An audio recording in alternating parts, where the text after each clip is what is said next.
Greetings, listeners of late-night radio stories. Have you ever thought about those who work with death every day? Not forensic scientists, not funeral home staff. I'm talking about gravediggers, the quiet individuals who dig holes, lower coffins, and fill the earth back in as if they are burying the world's secrets. They are the last to touch the resting place of the deceased, and sometimes they uncover things that should never have been known. Tonight, I received a letter from Tavish Brennan, 43, who has been a gravedigger at Willow Brook Cemetery in Pennsylvania for nearly 20 years.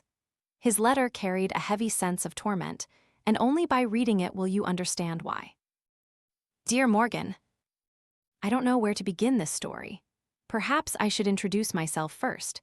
My name is Tavish Brennan, and I've been a gravedigger for 19 years. Willow Brook Cemetery, where I work, isn't the largest or the oldest, but it's vast enough for me to wander all day without seeing another soul. That's what I love most about this job, the quiet. People often ask me if I'm afraid, working among thousands of graves. Honestly, I've never been afraid of the dead. The dead don't hurt anyone. They lie peacefully in their coffins in the dark, no longer desiring anything. But after what happened last October, I began to wonder if I was wrong. It all started one late afternoon in September. I received an order to exhume the grave of Mrs. Margaret Whitmore, who had passed away 3 years prior. Her family wanted to move her remains to another cemetery, closer to her daughter's home. This isn't an uncommon task. Every few months, we get 1 or 2 such cases. But Mrs. Whitmore's grave was in the old section, where the ground wasn't very well maintained. I remembered when we buried her, it had rained heavily, and the ground was waterlogged. Even then, I worried about the stability of the grave. That morning, I arrived at the cemetery early. The air was still hazy with morning mist, and birdsong echoed through the quiet. I drove the utility vehicle to Section E, 3rd row, grave number 47. Mrs. Whitmore's grave lay beneath a large, false oak tree. Its branches nearly covered the granite headstone. I parked, took out my shovel and mini excavator. For exhumations, we're always more careful than when digging a new grave. We have to ensure we don't damage the coffin or disturb the remains excessively. I started digging. The top layer of soil was quite hard, compacted after 3 years, but the deeper I dug, the wetter and heavier the earth became. I recalled the heavy rain the previous week. The water must have seeped deep down. After about 2 hours, I had dug to a depth of about 5 feet. According to the records, the coffin was buried at the standard depth of 6 feet. However, my shovel hit something hard at only 5.5 feet. I stopped, leaned down to inspect. It wasn't the coffin lid too shallow for what was expected. I carefully dug around it, revealing a wooden surface. Strangely, it was a wooden plank lying horizontally, not a coffin lid placed vertically as it should have been. I continued digging, expanding the area around the plank. The more I dug, the more confused I became. This plank was like a cover over something underneath, and it was absolutely not in the burial records. I decided to lift the plank. It was heavy, waterlogged, and partially rotten. As I used a lever to pry it open, a foul odor erupted from below. Not the smell of long decomposed death, I was familiar with that. This was something different, more metallic, more pungent. Beneath the plank was a pit, not a regular grave pit. It was a smaller, deeper hole about 3 feet wide and 4 feet long. And in that pit in the darkened mud, I saw something reflecting the faint daylight. I got my flashlight from the truck and shone it down. My heart pounded faster. Below was a large, sealed plastic bag, tightly bound with rope. Beside the bag was an old, rusty shovel with a rotten wooden handle. And in the corner of the pit, I saw what looked like clothes, a jacket, a pair of shoes. At first, I thought I had discovered someone's old stash. Maybe a cemetery worker had buried some trash here. But as I looked closer at the plastic bag, I realized its shape wasn't that of ordinary objects. It had the contours of a human body. I didn't want to believe what I was thinking. My hands trembled as I reached for my phone to call Frank, the cemetery manager. But for some reason, I stopped before dialing. There was a voice in my head, a voice of curiosity, or perhaps fear, urging me to check the plastic bag first. I climbed into the pit. Mud clung to my feet and the stench grew stronger. I reached out and touched the plastic bag. It was cold and firm, and inside I could feel the shape of bones. With shaking hands, I carefully opened a corner of the bag. The flashlight beam shone in, and I saw a human skull, still with a few strands of dark hair attached. Beside it were arm bones, ribs, all carefully wrapped in plastic. I recoiled, my heart threatening to leap from my chest. This was a body, a dead human body hidden in this pit, but it wasn't Mrs. Whitmore. Mrs. Whitmore was supposed to be in her coffin below, not in this plastic bag. I climbed out of the pit, trembling, and this time I immediately called Frank. My voice was choked as I recounted what I had just found. Frank told me not to touch anything and that he would call the police immediately. While waiting, I stood by the pit, looking down at the plastic bag. Suddenly, a thought struck me. If this was a body disposal site, then where was Mrs. Whitmore? I didn't dare dig further, but I took a long stick and prodded the soil beneath the wooden plank and plastic bag. The stick hit a hard surface, that was the coffin. But it was deeper than I thought, at about 7 feet, not the 6 feet listed in the records. When the police arrived, they were as bewildered as I was. They cordoned off the area, called the forensic team, and began an official investigation. During that time, I was asked to recount every detail of the excavation. They asked if I had noticed anything unusual when burying Mrs. Whitmore. I remembered. Yes, I did. It was raining so heavily then, we had to stop midway to wait for the rain to subside a bit. And when I returned, I noticed the grave pit was a little deeper than when I left. At the time, I thought it was just the rain causing the soil to shift. But now, in retrospect, perhaps someone had dug the grave deeper while I was away. The forensic team took 2 days to fully excavate. They removed the plastic bag and then opened Mrs. Whitmore's coffin deeper below. Mrs. Whitmore still lay peacefully in her coffin, undisturbed. But the body in the plastic bag was an entirely different story. According to the forensic report, it was the body of a man, about 30 to 35 years old, who had been dead for at least 2 years. His bones showed signs of severe head trauma, possibly from being struck with a blunt object. But the most terrifying thing was what they found inside the bag, a small piece of paper, carefully wrapped in plastic, with a few scrawled lines of writing.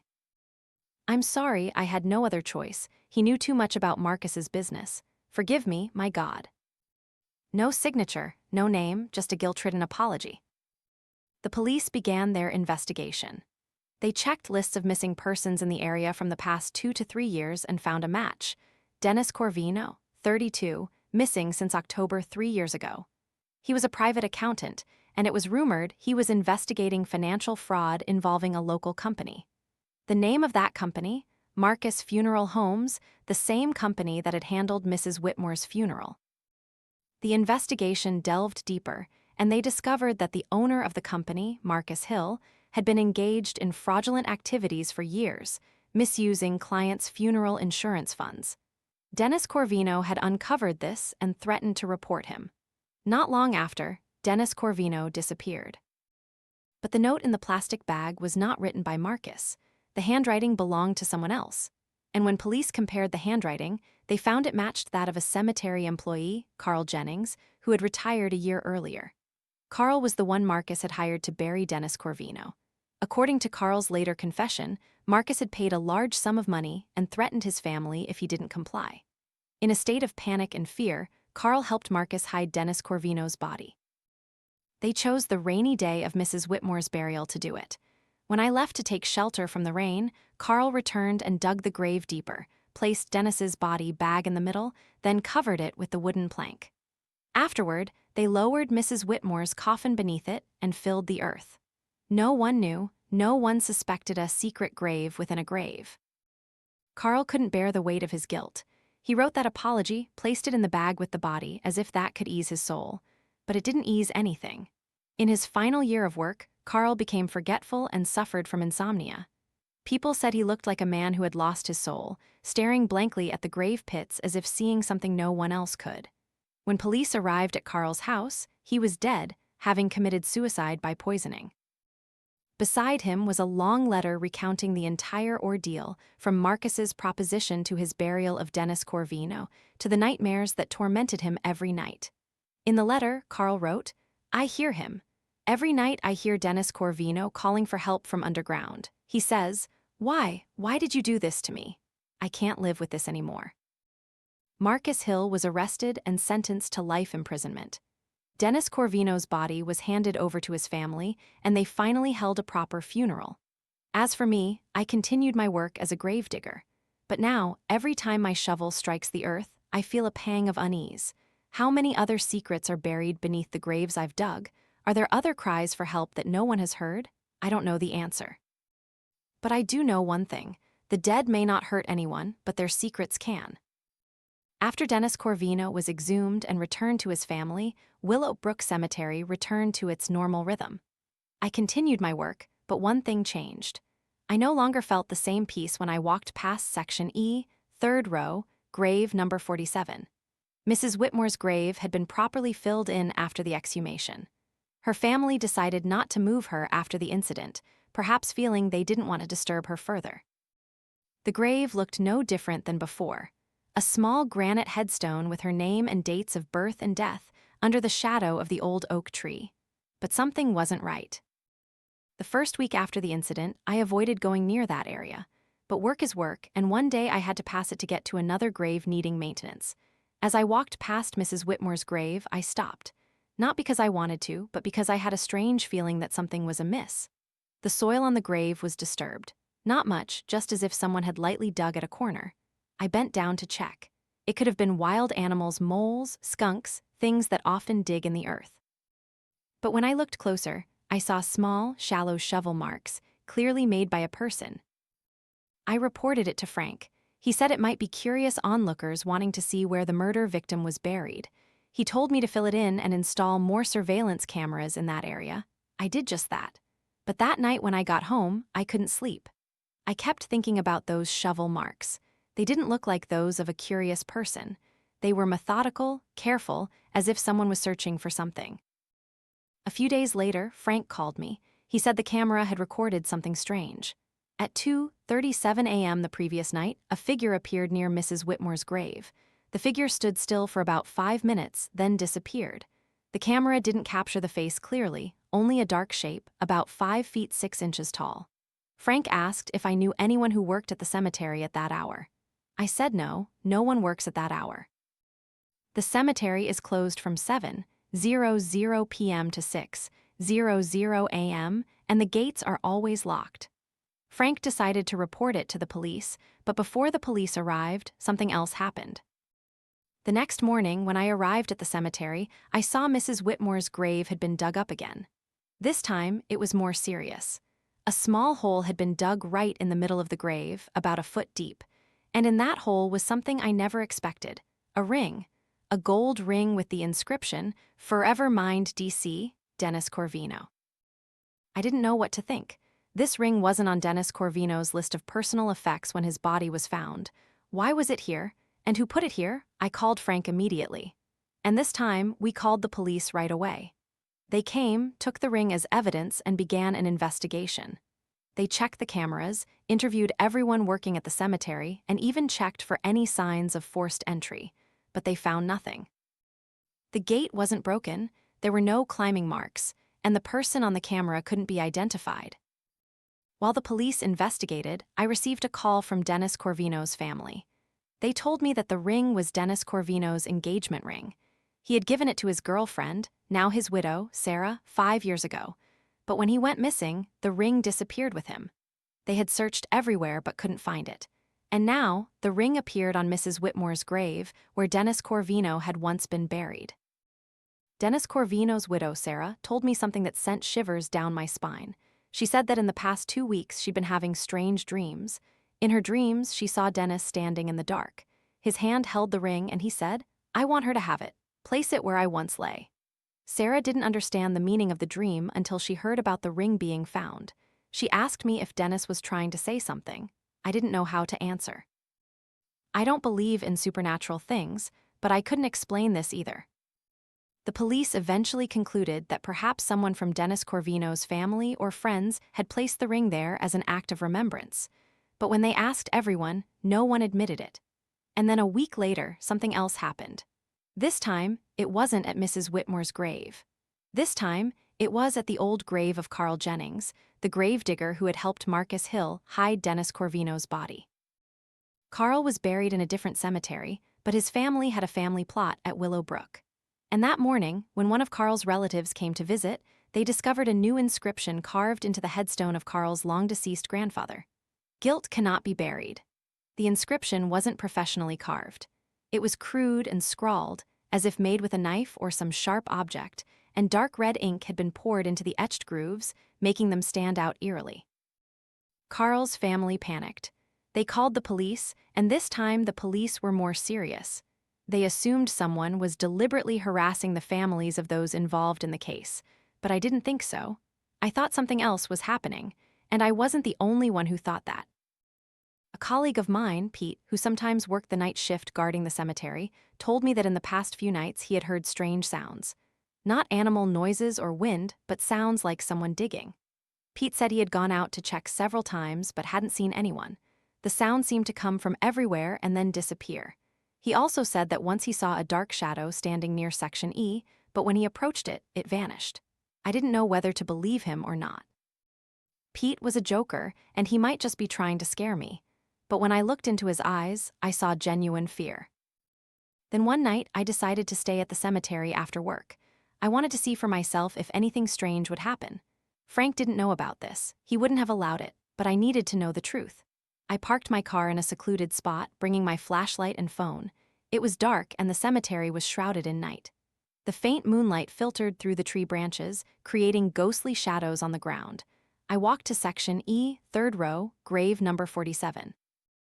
Everything was quiet, too quiet. No birdsong, no insect noises, just the gentle rustle of wind through the leaves. I stood there waiting. 1 hour passed, 2 hours. Nothing happened. I began to feel foolish for thinking I'd see something. But then, at 2:37 a.m., the exact time the camera had recorded the figure, I felt the air change. It became colder, heavier, and I heard a sound. Digging. I turned around. The sound came from behind me near the oak tree. I turned on my flashlight and shone it in that direction. At first, I saw nothing, but then in the faint light, I saw a figure. The figure was kneeling on the ground, holding something like a shovel and digging, but not digging in a normal way. The figure's movements were slow, as if doing something very carefully.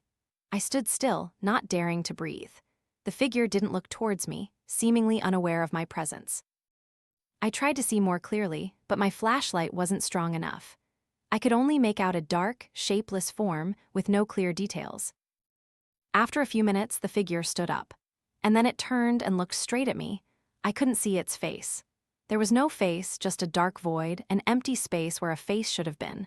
But I felt it was looking at me, looking directly into my soul. Then it disappeared. It didn't walk away, it didn't run. It simply wasn't there anymore, as if it had never existed. I stood there trembling for a few minutes that felt like hours. Then I forced myself to go to where the figure had been digging. When I got there, I saw a small hole about 6 inches deep, and in that hole, something reflected the light. I bent down and picked it up. It was an old, faded photograph. In the picture was a young man smiling next to a woman. I recognized the man immediately, Dennis Corvino. The back of the photo had a few lines of writing, Dennis Corvino and Sarah. Engagement Day, May 15, 2019. I held the photo, my hands shaking. Why was it here and why did that figure dig it up? I didn't stay any longer. I ran back to my truck, drove straight home, and that entire night, I couldn't close my eyes. The next morning, I took the photo to Sarah. When she saw it, she burst into tears. She said it was a photo of her and Dennis Corvino taken on the day he proposed. This photo had been lost with him when he disappeared. Sarah asked me where I found it. I didn't know what to say. Finally, I told her what I had seen the night before. She listened without a word, just clutching the photo and crying. Then she told me something I will never forget. He's trying to come home. Dennis is trying to piece back together the fragments of his life, the things that were taken. I don't know if that's true or not, but after that night, the strange phenomena at the cemetery stopped. No more digging sounds, no more figures, no more mysterious objects appearing. Mrs. Whitmore's grave returned to peace, and I continued my work, though now I always feel as if someone is watching me. Perhaps the dead cannot speak, but they can leave signs. They can leave fragments of themselves. Silent messages that cannot be heard with the ears, only felt with the heart. And sometimes, Morgan, sometimes I wonder if those we bury truly leave, or if they stay, waiting, hoping that one day someone will remember them, will find them, and will bring them home. That's the next part of Tavish's story. I contacted Sarah Corvino, Dennis Corvino's widow. She confirmed everything Tavish told me was true. The photo and the ring are now cherished by her as the last pieces of her lost husband. As for Tavish, he continues his work as a gravedigger at Willow Brook. But he told me that now, every time he digs a new grave, he always takes a minute of silence to respect the person about to be laid to rest there. Because he knows that while we can bury a body, we can never entirely bury their story. And the story of Dennis Corvino, though concluded, still echoes in the corridors of Willow Brook Cemetery. But before ending this story, I want to share with you one final detail that Tavish told me over the phone, a detail he dared not write in his email. A few weeks after everything settled down, Tavish was working alone in the cemetery late one afternoon. The sun had begun to set. Darkness gradually enveloped the rows of graves. He was tidying up his tools, preparing to go home, when his phone vibrated. A message from an unknown number. "Thanks for finding me. I can finally rest." Tavish immediately called the number back, but no one answered. He double-checked the phone number, searched online, but it didn't exist in any database, as if it had never been real. But Tavish knew where that message came from, and when he told me, his voice trembled. "I know it was from Dennis Corvino. I can't explain it, but I felt it. He wanted me to know that he was free." I asked Tavish if he still had the message. He said yes, and he had taken a screenshot. When he sent me the picture, I saw the message clearly and sharply. But what sent chills down my spine was the time of the message. 2:37 a.m., the exact time the figure appeared on camera. The exact time Tavish encountered it that late night. Tavish also told me something else. After receiving that message, he no longer felt afraid when walking through section E. No more heavy, cold feeling or sense of being watched. The cemetery returned to its former peace, as if an invisible burden had been lifted. Sarah Corvino, when I told her about this message, cried, but this time they weren't tears of sadness. She said Dennis Corvino was always a thoughtful person. He never forgot to thank those who helped him. And I think no matter what world he's in, he still retains that character. The story of Dennis Corvino is not just a story about a murder. It is a story about the search for justice, about guilt and forgiveness, and about how the deceased can still find their way back to those they love. Carl Jennings, who helped conceal Dennis Corvino's body, could not live with his guilt. His suicide letter revealed a painful truth. He was not an evil person. He was just an ordinary man pushed into a corner by circumstances and fear. And that fear consumed him daily until he could no longer live. In his letter, Carl wrote about the nightmares that tormented him. He dreamt of Dennis Corvino lying in the plastic bag, eyes wide open, staring at him, mouth moving as if speaking, but no sound. He dreamt of himself digging graves, but the deeper he dug, the more bodies appeared. Not just Dennis Corvino, but others. Faces he didn't recognize, all looking at him with accusatory eyes. And on the last night before he committed suicide, Carl wrote that he heard Dennis Corvino call his name. Not in a dream, but in reality. He was sitting alone in his living room at 2:37 a.m. when he heard a knock at the door. He opened it, no one was there. But when he turned back into the house, he heard a voice, Dennis Corvino's voice, whispering in his ear, "Why? Why did you do this to me?" Carl could not bear it anymore.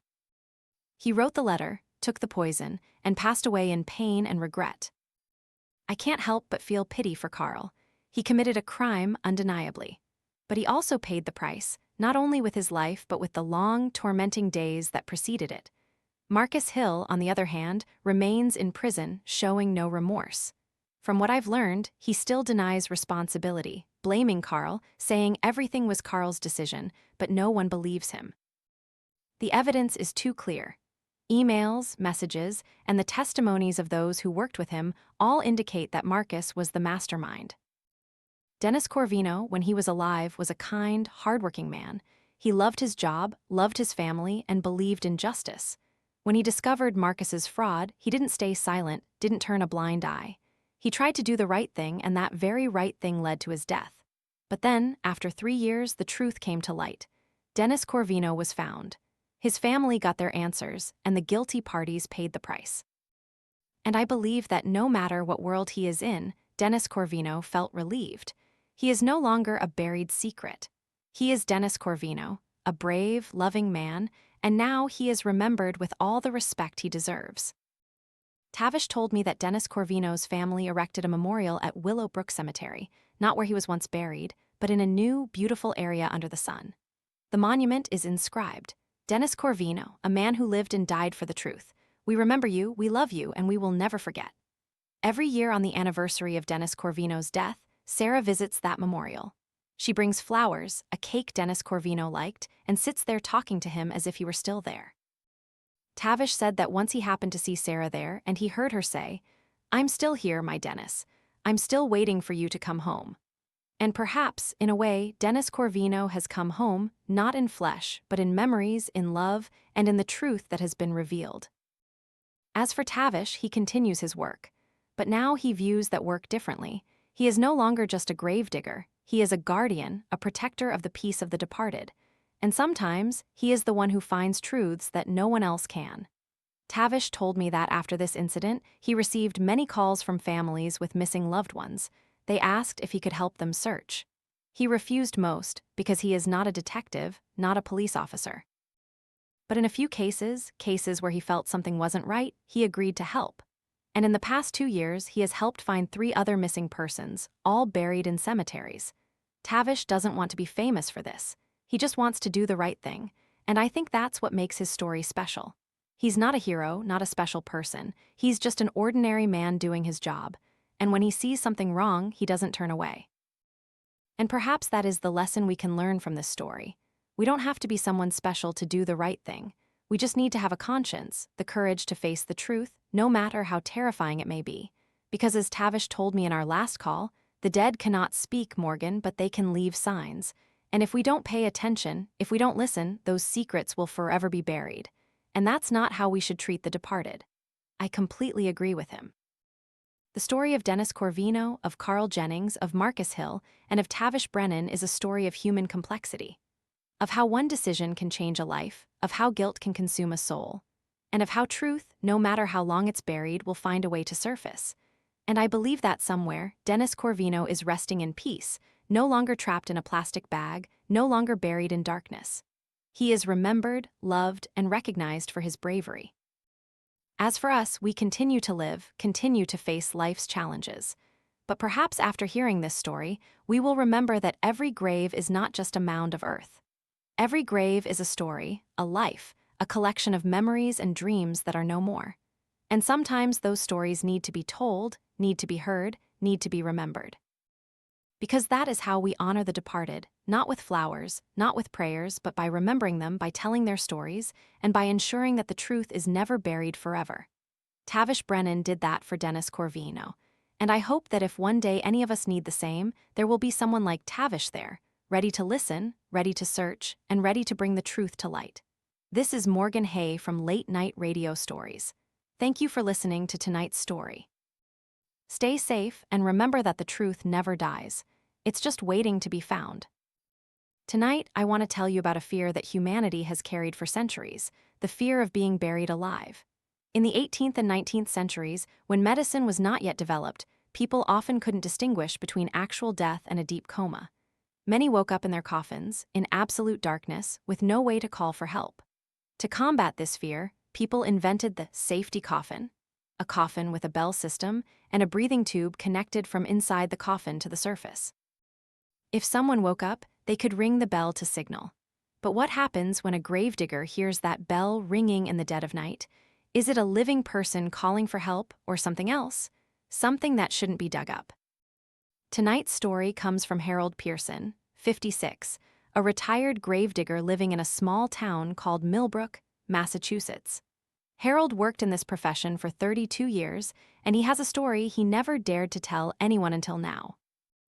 Dear Morgan, I've been listening to your show for years, and I always thought the stories you told were fictional or at least heavily embellished. But after retiring and having time to reflect, I realized that there are things in life that cannot be explained by reason. And my story is one of them. My name is Harold Pearson. I worked as a gravedigger at Millbrook Cemetery from 1981 to 2013. 32 years working with the dead, 32 years digging holes, lowering coffins, and filling the earth. People think it's a simple job, but it's not. Every grave has its own story, every deceased person has their own history. And sometimes those stories don't end when the coffin is lowered. The story I want to tell happened in October 2011, a night I will never forget. I was working the night shift, a job few people liked, but someone had to do it. Millbrook Cemetery is an old cemetery, established in 1847. It spans about 20 acres with thousands of graves, many of them moss-covered and damaged. The oldest part of the cemetery, where wealthy families from the 19th century were buried, has many elaborate tombs with stone columns, angel statues, and a few, even, still have their old safety bell systems. Yes, safety bell systems. I know it sounds peculiar, but back then, the fear of being buried alive was real. Wealthy individuals would request a system consisting of a copper tube running from inside the coffin to the surface, with a small bell hanging at the end of the tube. If the person in the coffin woke up, they could pull a string to ring the bell. Of course, most of these systems were never used.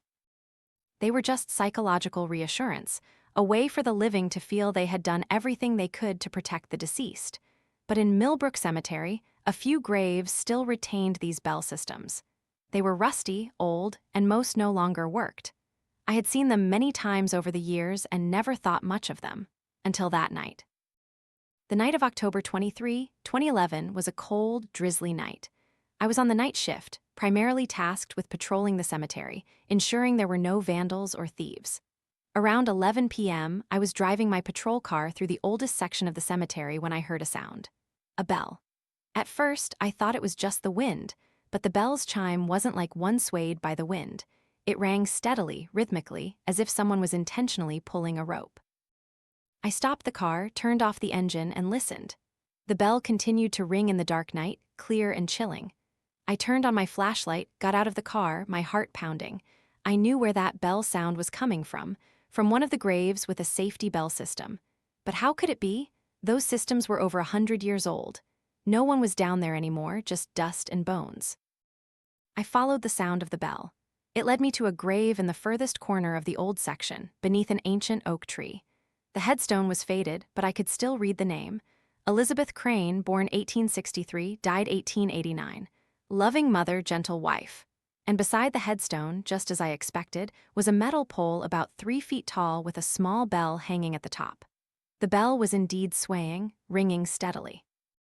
I stood there staring at the bell. There was no wind, not a breath of it, yet the bell kept ringing. I reached out and grabbed the bell to stop it. As I touched it, I felt a vibration, as if something from underground was pulling the rope.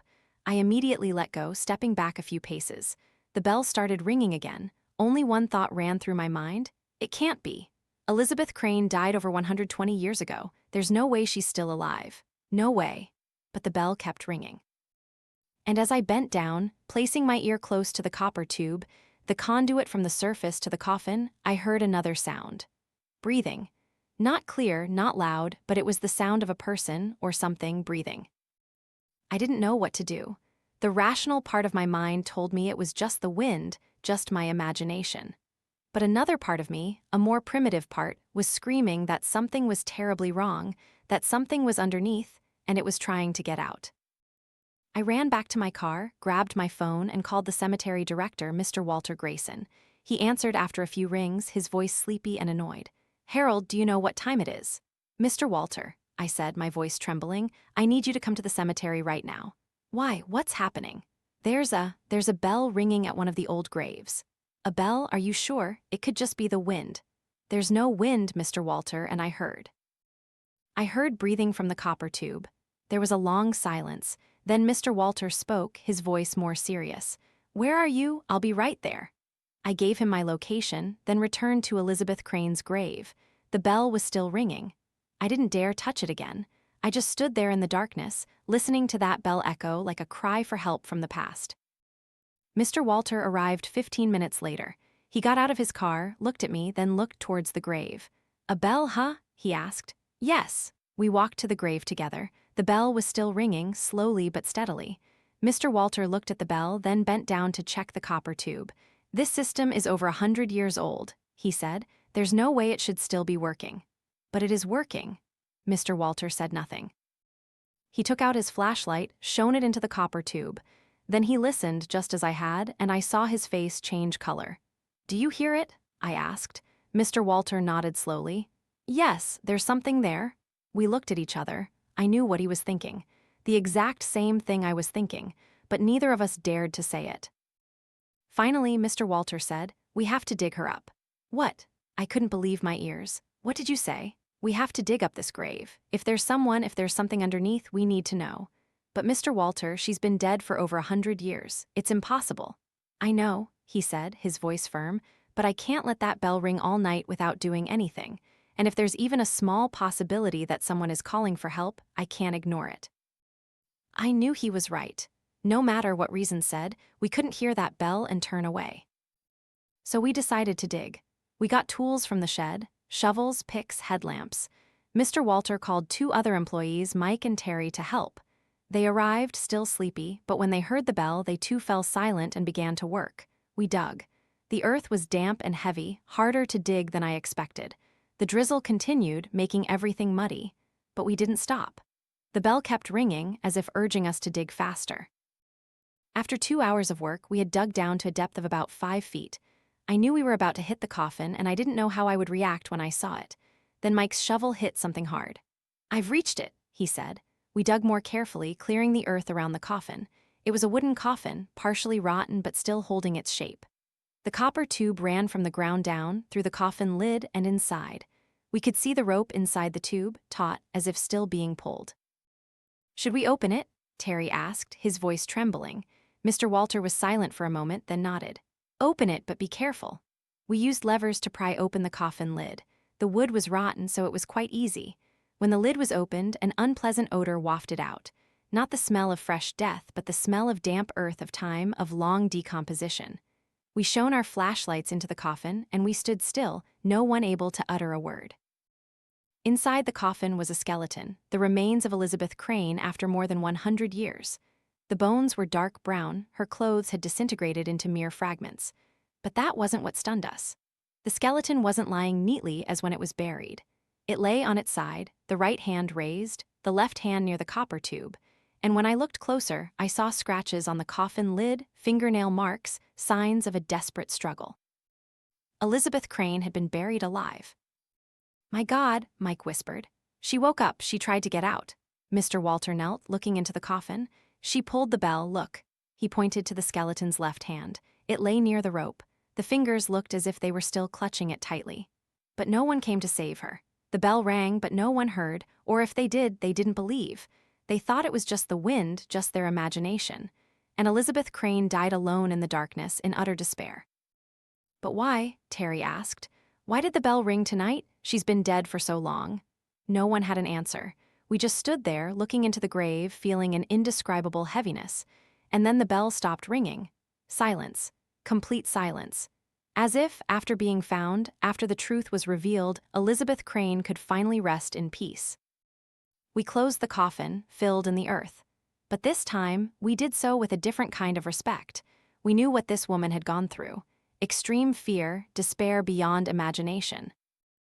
The next morning, Mr. Walter contacted the descendants of the Crane family.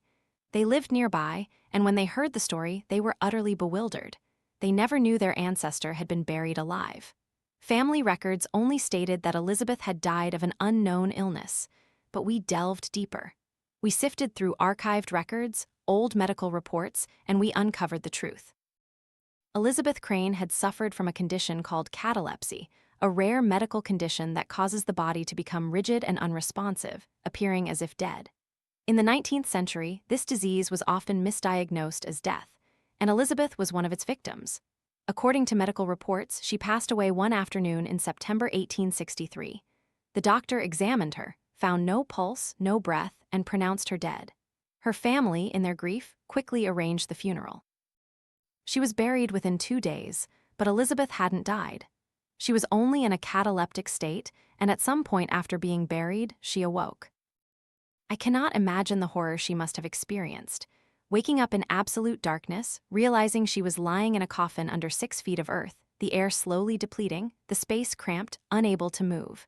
And the fear that no one would come to save her, that she would die there alone. But Elizabeth did not give up. She found the bell rope, the rope her husband had insisted on installing as a precaution. And she pulled that rope.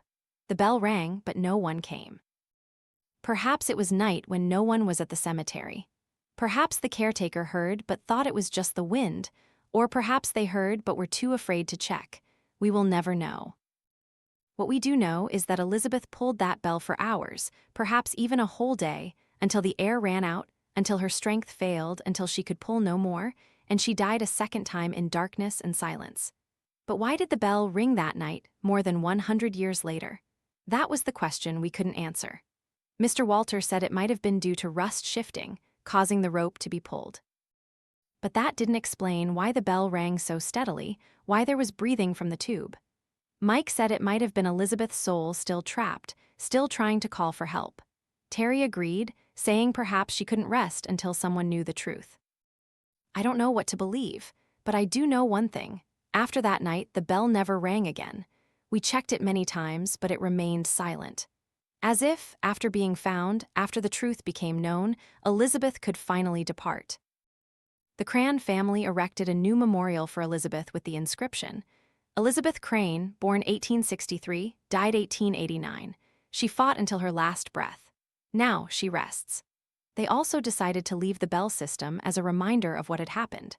But they replaced the rope, repainted the bell, and installed a small plaque explaining about Elizabeth and the fear of being buried alive in the 19th century. As for me, I never forgot that night. Every time I walk past Elizabeth's grave, I stop, stand still for a moment, and feel a connection to her. She called for help for over 100 years, and finally, someone heard. But the story doesn't end there, Morgan. A few weeks after we exhumed Elizabeth's grave, something else happened. One evening, I received a call from a woman named Margaret Crane, a distant descendant of Elizabeth. She said she had something she wanted to show me. I met her at a cafe near the cemetery. She brought an old box. Inside were letters and diaries. They belonged to George Crane, Elizabeth's husband. I found them in my grandmother's attic, Margaret said. After hearing about Elizabeth, I wanted to learn more, and I found these. She opened one of the diaries, pointing to a page.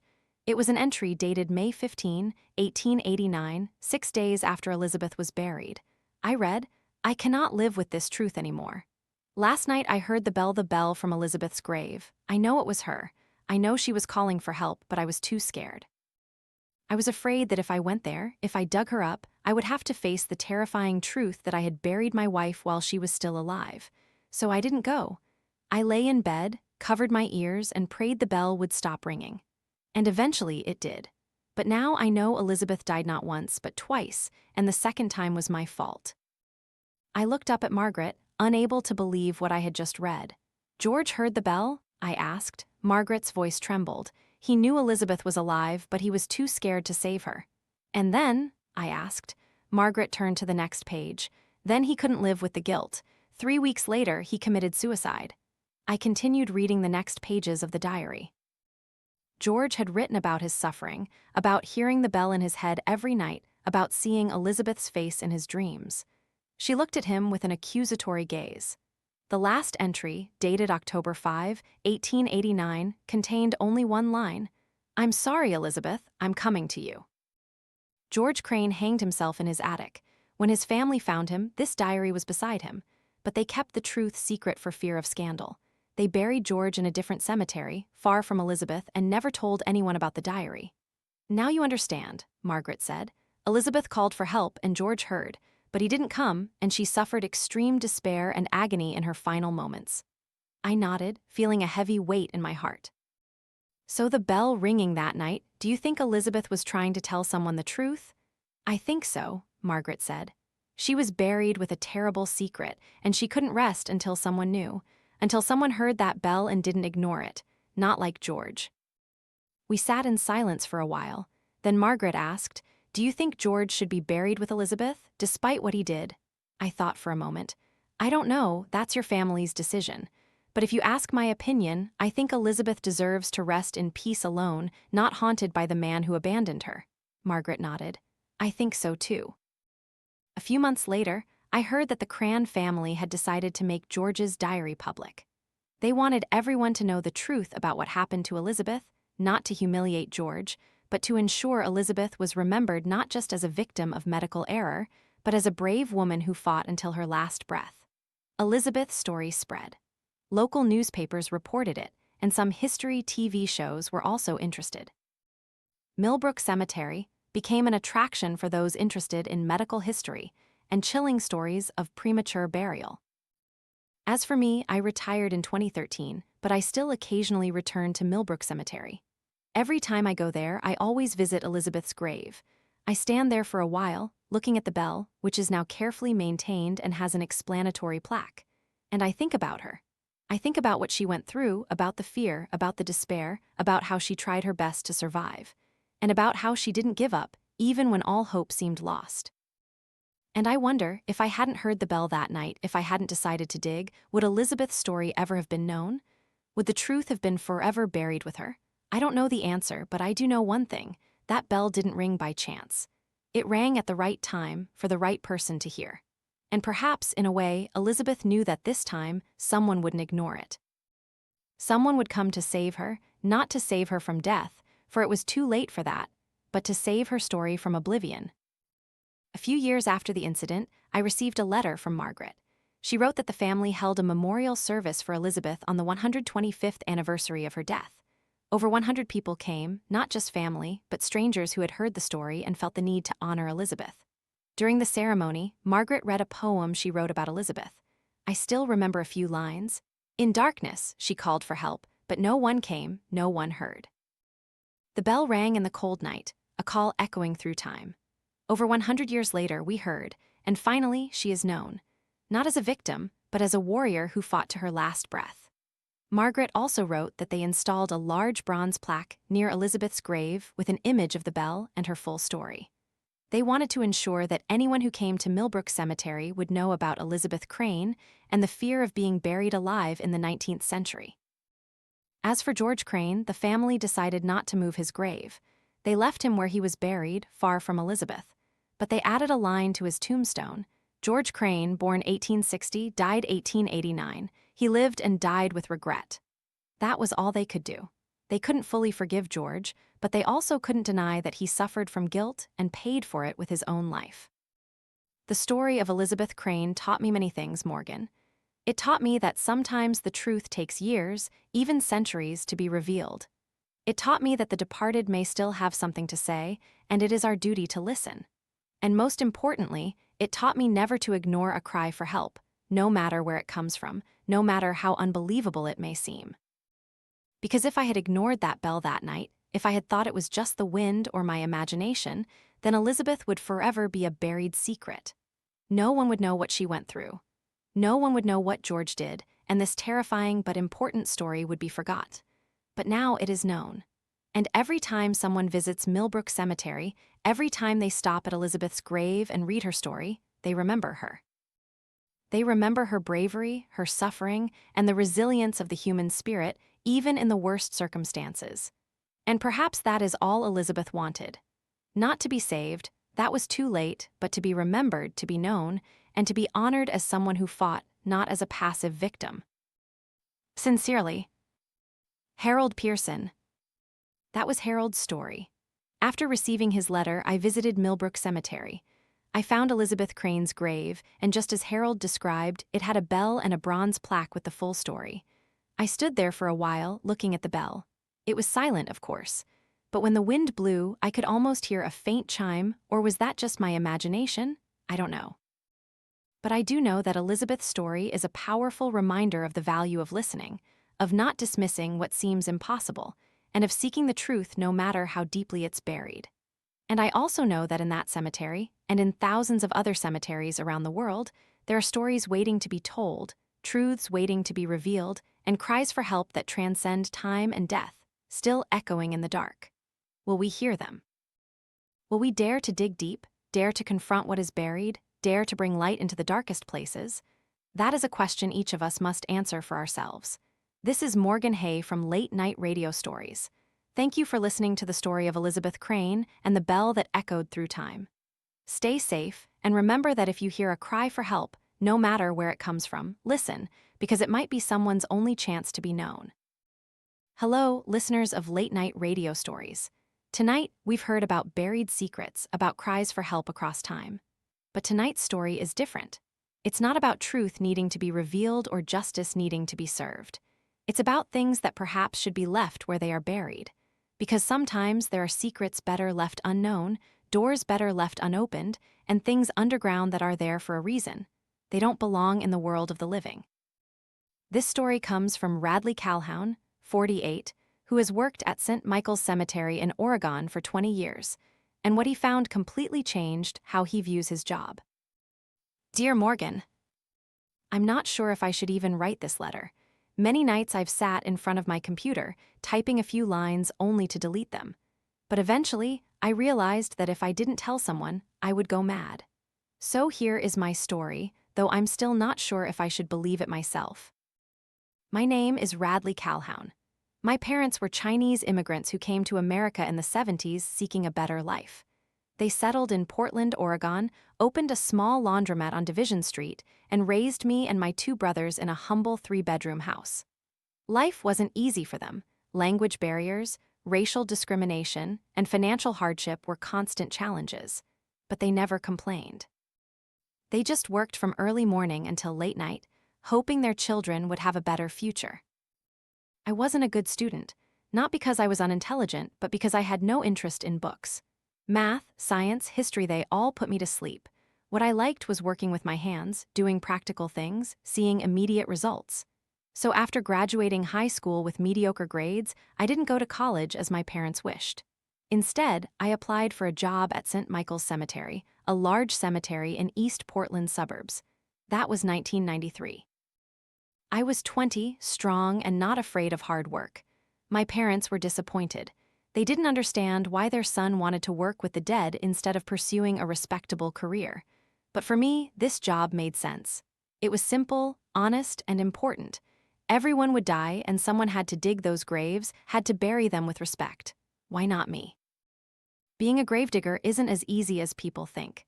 It's not just digging a hole and filling it back in. There are many rules and regulations about depth, size, and spacing between graves. There are techniques to ensure the grave doesn't collapse during rain, that water doesn't pool, and that the coffin can be lowered safely. And most importantly, there's respect for the deceased, respect for their families, and respect for the job itself. I learned quickly. Within a few months, I became one of the most reliable gravediggers at St. Michael's. The cemetery director at the time, Mr. Patrick Sullivan, a tall Irishman with red hair and a warm, deep voice, was very pleased with me. He often said, "Radley, you work with heart, that's rare." I worked there for 20 years. 20 years of digging graves, burying people, maintaining the cemetery, and witnessing thousands of funerals. I've seen every kind of grief, from tearful silence to agonizing wails, from quiet acceptance to angry defiance of fate.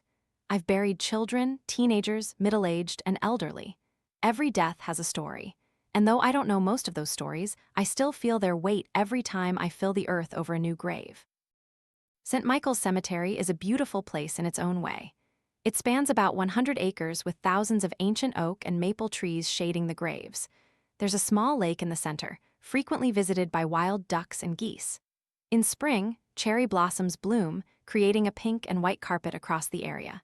In autumn, golden leaves fall like rain, covering the headstones in a shimmering layer of gold. It's a peaceful place, a place where I feel more comfortable than anywhere else. But in those 20 years, nothing out of the ordinary happened. Just the usual repetitive work, digging, burying, maintaining. Until May 2013. It was an early spring day, still cold, with a gentle breeze carrying the scent of damp earth and fresh blossoms. The sun peeked through thin clouds, creating streaks of light and shadow on the ground. I was working in the new section of the cemetery, filling in a grave from the day before when my phone vibrated. It was Mr. Sullivan. "Radley, can you come to my office for a moment?" His voice sounded more serious than usual. "Yes, sir, I'll be right there." I washed my hands, wiped the sweat from my brow, and walked through the cemetery to the main office. Mr. Sullivan's office was in a small red brick building with a sign that read, "St. Michael's Cemetery established 1847, hanging above the door. Inside, everything was neat and formal. Oak desk, metal filing cabinets, and old black and white photos of the cemetery on the walls. Mr. Sullivan sat behind his desk, an old map spread out before him. He looked up as I entered and gestured for me to sit down. "Radley," he said, "I have a special task for you." "Yes, sir." He pushed the map towards me.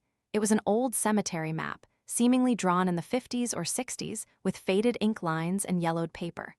Last week, we received a request from a family named Aldrich. They live in California now, but their grandfather was buried here. The man's name was William Aldrich, and he passed away in 1952. I nodded, listening. The family wants to exhume Mr. Aldrich's grave and move his remains to a family cemetery in San Diego. That's their right, and they've paid all the fees. The problem is, Mr. Sullivan looked at the map, this grave is in a very old section near the northern boundary of the cemetery, an area where we hardly have accurate records anymore. I looked at the map. He pointed to a corner in the far north, away from the main area of the cemetery. It was a section I rarely visited because there were few new burials and it mostly contained old graves. "Do you see this area?" Mr. Sullivan said. "This is called Section A, the oldest part of the cemetery, from the late 19th and early 20th centuries. Records from that era weren't well maintained. There was a fire in 1967 that destroyed many documents. So we only have approximate coordinates for Mr. Aldrich's grave." "Yes, sir. What do you want me to do?" "I want you to go to this area, find the grave based on the coordinates, and report back to me on its condition. We need to know the exact location before starting the official exhumation process, and also check if there are any problems, soil subsidence, tree roots encroaching, or anything that might complicate the exhumation." I looked closely at the map. The coordinates were marked with a red pen, a small dot in a densely wooded area. "Is this area maintained, sir?" Mr. Sullivan shook his head. "Not regularly. Most of the families of those buried there are gone or have moved away. We only cut the grass and do basic cleanup a few times a year, so you'll probably have to wade through a lot of tall weeds." "Yes, sir. I'll go today." Mr. Sullivan handed me a handheld GPS pre-programmed with the coordinates. "Be careful out there, Radley. It's an old area with many fallen trees and uneven ground, and if you see anything unusual, report it." That afternoon, around 3 p.m., I drove the utility vehicle in old green pickup with the cemetery logo on the door to the northern area. The main paved road only went so far. After that, I had to turn onto a narrow, bumpy dirt trail. Trees were dense on both sides, branches reaching out, nearly covering the path, creating a dark green tunnel. I drove slowly, carefully avoiding deep potholes and exposed tree roots. After about 5 minutes, the road ended in a small clearing where there were a few large rocks and a dilapidated old wooden bench. I parked there, took out the GPS, a shovel, a machete, and a water bottle. The sky had begun to darken. Thicker clouds covered the sun, and the wind blew stronger, rustling the trees. I looked at the GPS. Mr. Aldrich's grave was about 200 meters northeast in a forested area. I started walking. There was no clear path, so I had to push through bushes, broken branches, and knee-high grass. The machete was very useful. I had to cut away some branches and clear a path. Birdsong echoed from everywhere, mixed with the sound of the wind and rustling leaves. There were no human sounds, no signs of anyone else, just me and the wilderness. After about 15 minutes of walking, the GPS signaled I was nearing my destination. I stopped, looked around. This area was slightly lower than its surroundings, like a small basin. The trees weren't as dense as before, but there were many ancient oaks with trunks so thick a person couldn't embrace them, and roots protruding from the ground like giant snakes. And there, under the largest oak tree, I saw it, a headstone leaning to one side, half submerged in the earth and covered in moss. I approached, knelt down, and scraped away the moss. The inscription on the stone was faded and difficult to read, but I could still make out. "William Aldrich, 1890–1952, loving father, loyal friend, let my soul rest in peace." The last line surprised me a bit. Most headstones had phrases like "rest in peace" or "forever in our hearts." But "let my soul rest in peace" sounded different, as if Mr. Aldrich was pleading with the living not to disturb him.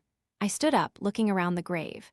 The surrounding soil looked normal, no signs of collapse or severe erosion. I took a few photos with my phone, noted the exact GPS coordinates, and prepared to return to report to Mr. Sullivan. But as I turned to leave, my foot tripped on something. I looked down. It was a block of stone protruding a few inches from the ground, square, about a foot on each side.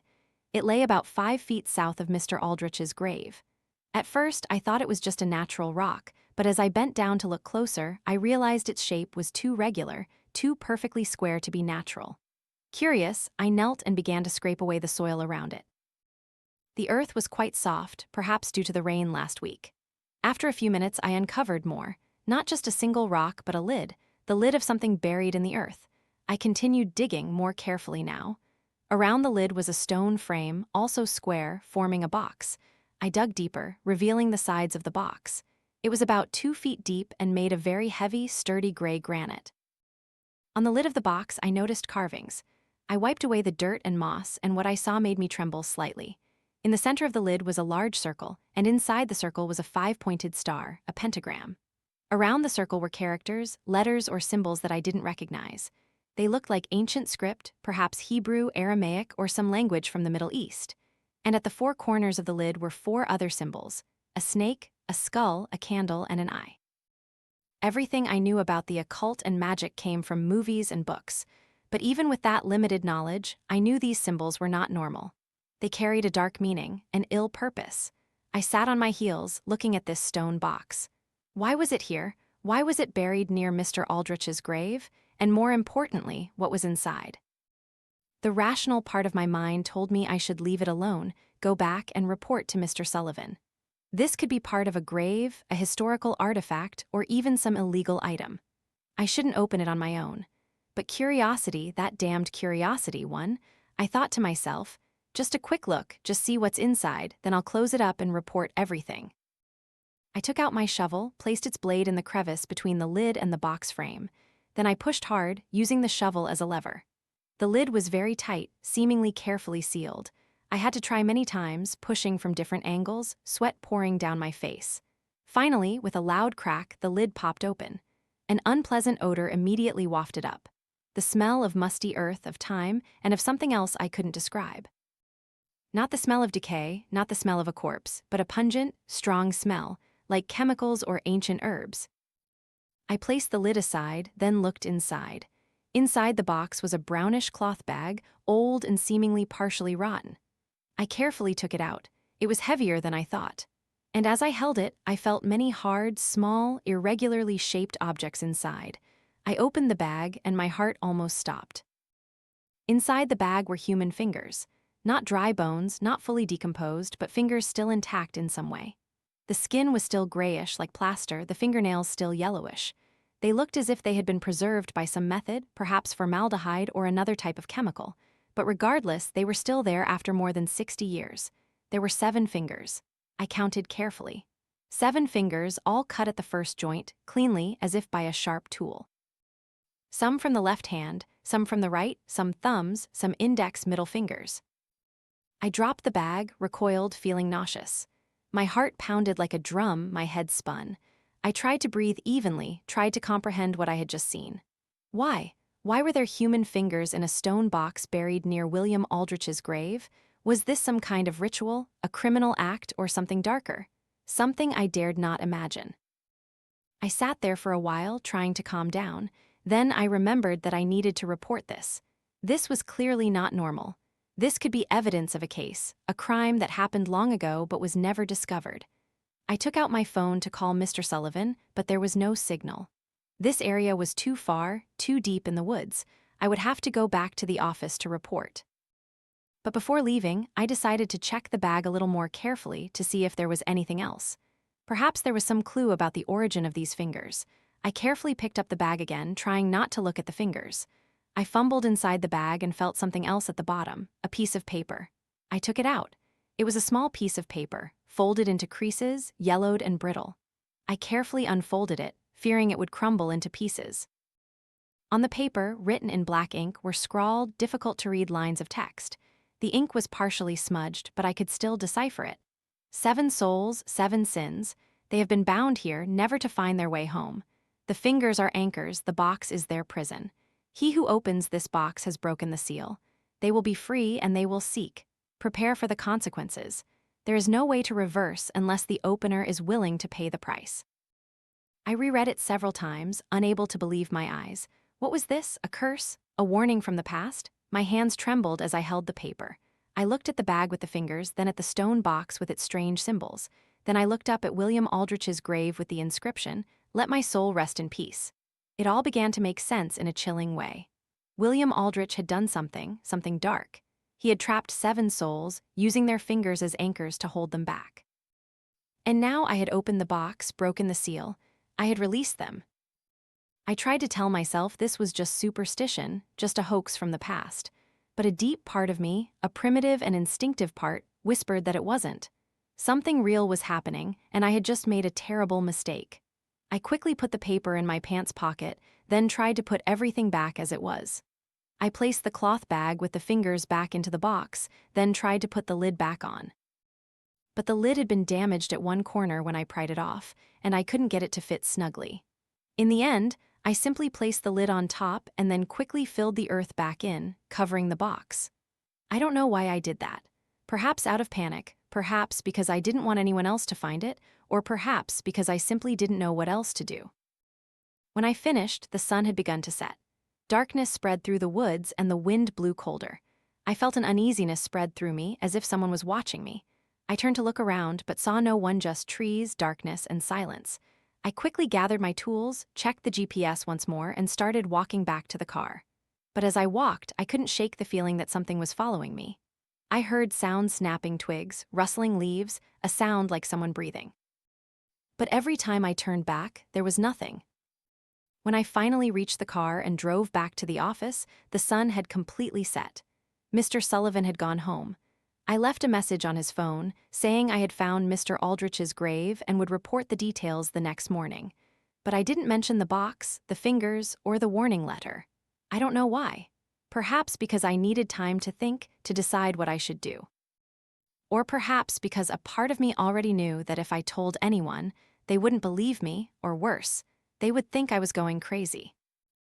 I drove home to a small one-bedroom apartment in southeast Portland near Laurelhurst Park. It was a humble but comfortable place with everything I needed. When I got home, I showered, trying to wash away the dirt and the smell of the cemetery. But no matter how hard I scrubbed, I still felt as if that smell clung to my skin. The smell of earth, of time, and of that stone box. That night I couldn't sleep. I lay in bed, staring at the ceiling, thinking about what had happened. 7 fingers, 7 souls, 7 sins. Those words repeated in my head like a terrifying chant. And then, around 1 a.m., I started hearing sounds. At first, I thought it was just the neighbors. My apartment was in an old building with thin walls, and I often heard noises from the adjacent units. But these sounds were different. They came from inside my apartment. A rustling sound, as if someone was rummaging in the living room.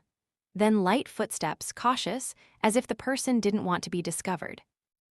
I sat bolt upright in bed, my heart pounding. "Is anyone there?" I called out, my voice trembling. No answer, but the sound stopped. I waited, listening. A minute passed, 2 minutes. Nothing. Maybe I was just imagining things, I thought. Maybe I was too stressed after what happened today. I lay back down, trying to calm myself. But as I was about to drift off to sleep, I heard it again. Breathing, very close to my ear. I turned on the light, looked around. No one was there. The room was empty, just me. But on the mirror hanging on the wall opposite my bed, I saw something that made my blood run cold. A handprint. The handprint wasn't mine. It was smaller, and more importantly, it only had 4 fingers. The index, middle, ring, and pinky fingers, the thumb, was missing. I stared at the handprint, unable to breathe. I remembered the bag with the 7 fingers, one of which was a thumb. Could it be? No way. This was just a coincidence. Maybe the handprint had been there before and I had only just noticed it. But as I got up and approached the mirror, I saw that the handprint was wet. Not wet with water, but with something else. A clear, sticky liquid like gel. I touched it. It was cold, very cold, and the smell. The smell of earth, of mold, of that stone box. I quickly backed away, wiping my hand on my pants. My heart pounded as if it would burst from my chest. I knew I couldn't stay here anymore. Not tonight, not alone. I quickly dressed, grabbed my car keys, and ran out of the apartment. I drove to a 24-hour cafe on Belmont Street, sat there until morning, drinking coffee and trying to process what was happening. The next morning, after the sun had risen, I called Mr. Sullivan and requested leave. I said I wasn't feeling well, needed a few days to rest. He agreed, sounding concerned about my tired voice. I didn't go back to the apartment immediately. Instead, I went to the Central Public Library, a large granite building with tall columns and thousands of books. I needed to find out about William Aldrich, about what he had done, and the 7 souls mentioned in the letter. I started with old newspaper archives. The library had a large collection of microfilmed local newspapers from the early 20th century. I searched for William Aldrich and St. Michael's Cemetery. And after several hours of searching, I began to find interesting things. William Aldrich was not an ordinary man. He was born in 1890 in Portland to a wealthy family. His father was a famous lawyer, and his mother was the daughter of a prominent landowner family. William was well educated, studied at the University of Oregon, and initially pursued law like his father. But in the 1920s, William's life began to change. According to newspaper articles, he became fascinated with spiritualism and joined groups studying the occult, read books about ancient magic, and began holding seances at his home. At first, it was just a hobby, but gradually it became an obsession. William claimed he could communicate with the dead, could see the future, and could control spirits. He attracted a group of followers who believed in his abilities and participated in his rituals. But in 1948, a major scandal erupted.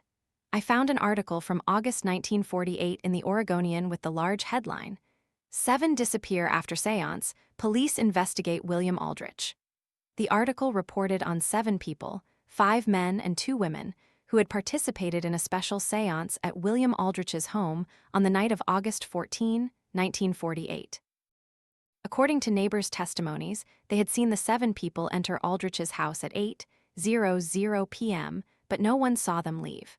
The next morning, the families and friends of the 7 reported them missing. Police went to Aldrich's house to investigate. Aldrich claimed that the seance had proceeded normally and the 7 people had left around 11:00 p.m., but no one else saw them afterward. Police searched Aldrich's house but found nothing unusual. No signs of violence, no bodies, no evidence to suggest what had happened to the 7 people. The incident shocked the Portland community. Many believed Aldrich had killed them or at least knew what had happened, but there was no evidence and the case gradually faded away. The 7 people remained listed as missing, and Aldrich continued to live his life, though ostracized by most. I continued reading. There were a few more articles in the following years tracking the case. Some self-proclaimed investigative journalists tried to uncover the truth. An article from the 1950s mentioned that a journalist interviewed Aldrich, and Aldrich made a mysterious confession. They chose their path. They wanted to see the other world, and now they are there forever. When asked about the meaning of that statement, Aldrich refused to elaborate. William Aldrich died in 1952 at the age of 62 from a heart attack. According to reports, he died alone in his house and was discovered 3 days later by a neighbor. His funeral was very simple, with only a few people attending, and he was buried at St. Michael's Cemetery, according to his will. I sat back digesting all this information. 7 missing people, 7 fingers in a box, not a coincidence. William Aldrich had killed them, or at least he had done something to them. A dark magical ritual, a way to trap their souls. He had cut off their fingers, using them as anchors to keep their spirits from departing. And now, after more than 60 years, I had broken the seal. I had opened the box, I had released them, but why were they coming to me? Why were they in my apartment, leaving handprints on the mirror? I thought about the letter. They will be free and they will seek. Seek what? Revenge? Justice? Or simply a way to escape their trapped state between 2 worlds? I continued my research. I looked for more information about the 7 victims. Fortunately, the articles listed their names. 1. Margaret Foster, 28, an elementary school teacher. She had participated in Aldrich's seances out of curiosity about the spiritual world after her best friend passed away. 2. James Porter, 35, an engineer. He believed he could communicate with his deceased wife through seances. 3. Sorrel, 22, a university student, no relation to me. She studied religion and philosophy and wanted to learn about spiritual practices. 4. Thomas Grant, 40, a businessman. He participated because his business partner advised that Aldrich could help him see the future of his investments. 5. Elizabeth Moore, 30, a nurse. She joined after witnessing too many deaths in her job and wanted to understand life after death. 6. Dermot Wu, 25, an artist. He sought inspiration from the spiritual world for his artwork. 7. Helen Crawford, 33, a writer. She was writing a book about the occult and wanted real-life experience. 7 ordinary people with 7 different reasons all participated in that last seance, and none of them were ever seen again. I found more information about their families. Most had desperately searched for them for years. Some hired private detectives, some placed ads in newspapers, but no clues, no bodies were ever found. Gradually, the case was forgotten. Families accepted that their loved ones were lost, though they didn't know what had happened, and life went on. But now, after more than 60 years, their souls had been released, and they were searching for something. I needed to know more. I needed to understand what happened during that seance, what Aldrich had done to them. I searched for information about Aldrich's house. According to records, it was located in northwest Portland on Thurman Street. But the house was demolished in the 1970s to build a new apartment complex. However, an article from 1965 mentioned that before the house was sold, there was an auction of Aldrich's property. Many of his personal belongings were sold, including books, decorations, and some strange objects related to his practices. I wondered if anyone still held those objects. Were there any clues among them? After a few more hours of research, I found an important piece of information. A man named Dr. Malcolm Fraser, a professor of religious history at Reed College in Portland, had written an academic paper about William Aldrich in the 1980s. The paper was published in an academic journal on occult studies. I found a way to contact Dr. Fraser. Fortunately, he was still alive and retired, living in a house near the university. I called him, introduced myself, and asked if he could meet me to discuss William Aldrich. Dr. Fraser, with the voice of an elderly but still lucid man, agreed to meet me that afternoon. When I arrived at his house, an old but well-maintained Victorian house with a small garden in front, he was waiting on the porch. Dr. Fraser was a small man, about 70 years old, with white hair and sharp eyes behind thick glasses. "You must be Mr. Calhoun," he said, standing up to shake my hand. "Please come in." We sat in his living room, a room filled with books from floor to ceiling. He made tea for us, then sat down and looked at me with curious eyes. "So you're interested in William Aldrich?" he said. "That's a name I haven't heard mentioned in many years. What makes you interested in him?" I considered how much to say. Finally, I decided to tell the truth, or at least part of it. "I work at St. Michael's Cemetery," I said. "Recently, I was working in the area near Mr. Aldrich's grave, and I found some things that made me curious about him." "What things?" Dr. Fraser asked, leaning forward. "A stone box buried near his grave. Inside there were—" I paused, unsure how to phrase it. "What?" Dr. Fraser urged. "There were 7 human fingers and a warning letter about opening the box." Dr. Fraser was silent for a moment, looking at me with a serious expression. Then he sighed. "So it was finally found," he said softly. "I had feared this." "You knew about it?" I asked, surprised. Dr. Fraser nodded. "Not directly, but in my research on Aldrich, I found documents, his diaries, which a friend kept after he passed away. Those diaries described what he did." "And what did he do?" Dr. Fraser stood up, went to a bookshelf, and took out an old notebook. He returned and placed it on the table in front of me. "This is a copy of a portion of Aldrich's diary," he said. "I copied it for my research. I don't know where the original is now." I opened the notebook. The handwriting was scrawled, difficult to read, but I tried my best. The first entry, dated May 10, 1948, "I have found it. The ultimate ritual, a way to capture souls, to use them as a source of energy for my spells. Ancient texts speak of this, of how sorcerers of old did it. They would cut off a part of the body, a finger, a strand of hair, a tooth, and use it as an anchor. When that person died, their soul would be held back, bound to that material object, unable to depart. I will do this. I will invite 7 people to the next seance. 7, the mystical number, the number of perfection and power. During the ritual, I will cut their fingers. They will feel nothing because I will place them in a deep trance. Then I will kill them, freeing their souls from their bodies. But the souls will not be able to leave because they will be held back by the fingers.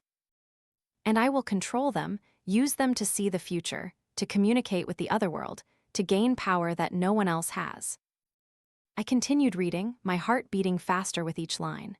The entry for August 15, 1948, the day after the 7 people disappeared. "It is done. The ritual is successful. 7 came and 7 never left, not in the way they thought.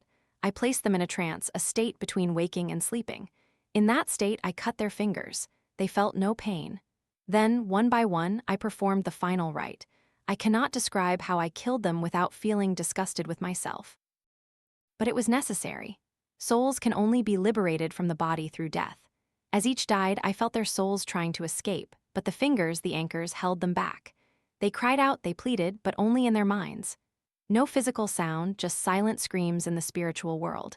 I took their bodies, brought them to a place no one would find. Then I took the 7 fingers, preserved them in a special solution, and placed them in a stone box. The box was carved with protective symbols to keep the souls inside, so no one, not even I, could accidentally release them.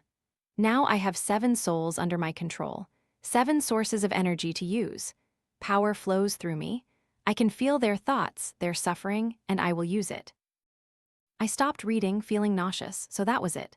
William Aldrich had killed 7 innocent people just to gain magical power. He had trapped their souls for over 60 years. Are there any other entries? I asked Dr. Fraser. He nodded. Yes, but they are shorter. Aldrich became more paranoid in later years. He wrote about hearing the spirits in his head, about how they begged for release, but he never did. He needed their power too much. And then he died. Right, I said. His heart stopped beating. Some say it was due to the stress of controlling those spirits. Others say it was the spirits revenged themselves, that they found a way to stop his heart from within. I looked at Dr. Fraser and the stone box. What did he do with it? According to the diary, he said, he buried it in a safe place, near where he would be buried. He wanted to keep the souls close to him, even after death, as if he could still control them from the grave. But now I've opened the box, I said softly. I've broken the seal. Dr. Fraser looked at me, his gaze serious. So they are free. After more than 60 years, they are finally free. But they're looking for me, I said, my voice trembling. I hear them in my house, I see their handprints. They don't want to harm you, Dr. Fraser said gently. At least not at first. They are looking for a way to complete their transition, to finally depart to find peace. How? Dr. Fraser opened the notebook to a final page. Aldrich wrote about this. He knew that if the seal was broken, there would be a way to release the souls, but it required a ritual, the inverse of what he had done. What ritual? You must gather the fingers, place them back in the box. Then you must perform a release ritual with specific prayers at the very spot where the box was buried. By doing so, the souls will be freed from their anchors, and they will be able to depart. But how do I know the prayers? Dr. Fraser turned to the last page of the notebook. There, written in Latin and English, was a series of prayers and chants. Here, he said. Aldrich wrote them out, perhaps as a form of insurance in case he ever wanted to release the souls, but he never did. I looked at the prayers. They were complex, with many Latin phrases and specific instructions on how to perform the ritual. Can I copy them? I asked. Dr. Fraser nodded. Of course, but Mr. Calhoun, you must understand, this is not easy. These souls have suffered over 60 years of torment. They are no longer ordinary people. They have become something else, suffering, angry, desperate. When you perform the ritual, you will have to face all those emotions. It could be very dangerous. But if I don't, what will happen? They will forever be trapped, not in the box anymore, but nowhere at all.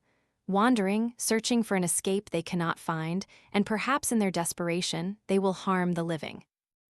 I nodded, understanding. I had no choice. I had opened the box, I had released them. Now I had to finish what I had started.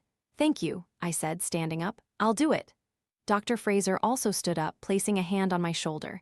Be careful, Mr. Calhoun, and remember these souls are not your enemies. They are victims. Treat them with respect and compassion. I will. I left, carrying the copy of the prayers. Now I knew what to do, but first, I needed to get the box and the fingers back. That evening, I returned to the cemetery. It was dark, and a drizzle had begun to fall. I brought my flashlight, shovel, and the copy of the ritual. I drove to the northern area to where I had parked the last time. Then I walked through the woods, following the GPS to William Aldrich's grave. When I arrived, I felt the atmosphere change immediately. It became colder, heavier, as if an invisible pressure was weighing on my shoulders. The wind blew stronger, shaking the trees and creating moaning sounds. I shone my flashlight on the area where I had buried the box, but when I got there, I was shocked. The earth had been dug up, the stone box pulled out of the ground, lying on its side. The lid of the box was open, and the cloth bag with the fingers lay beside it empty. The fingers were gone. I stood there, my heart pounding. Who had done this? Who had taken the fingers? Then I heard a sound behind me. I turned quickly, shining my flashlight in that direction. No one was there, but I heard whispers. Multiple voices overlapping, whispering words I couldn't understand. "Who's there?" I called out, my voice trembling. The whispers stopped. Then from the darkness I saw them, 7 indistinct figures, not solid, like blurry shadows, human shapes but without details. They stood around me, forming a circle. I couldn't move, not because I was bound, but because fear had paralyzed me. Then one of the figures moved closer. As it moved into the flashlight's beam, I could see a little more clearly. It was a woman, or at least had been. Her face was blurry, as if seen through a layer of mist, but her eyes were clear and they were full of suffering. "Sorry," she whispered. Her voice was like wind through leaves. "Sorry we scared you, but we need you." I tried to find my voice. "What? What do you need me to do?" "Complete the ritual, release us. We've waited too long." "But the fingers, where did they go?" The woman's figure pointed towards Aldrich's grave. "We took them. We needed them close to where he lies, where he still tries to control us." I looked towards Aldrich's grave, and I realized these souls didn't just want to be released. They wanted to confront the man who had made them suffer, wanted to ensure he could no longer harm them. "So I have to do the ritual here?" I asked.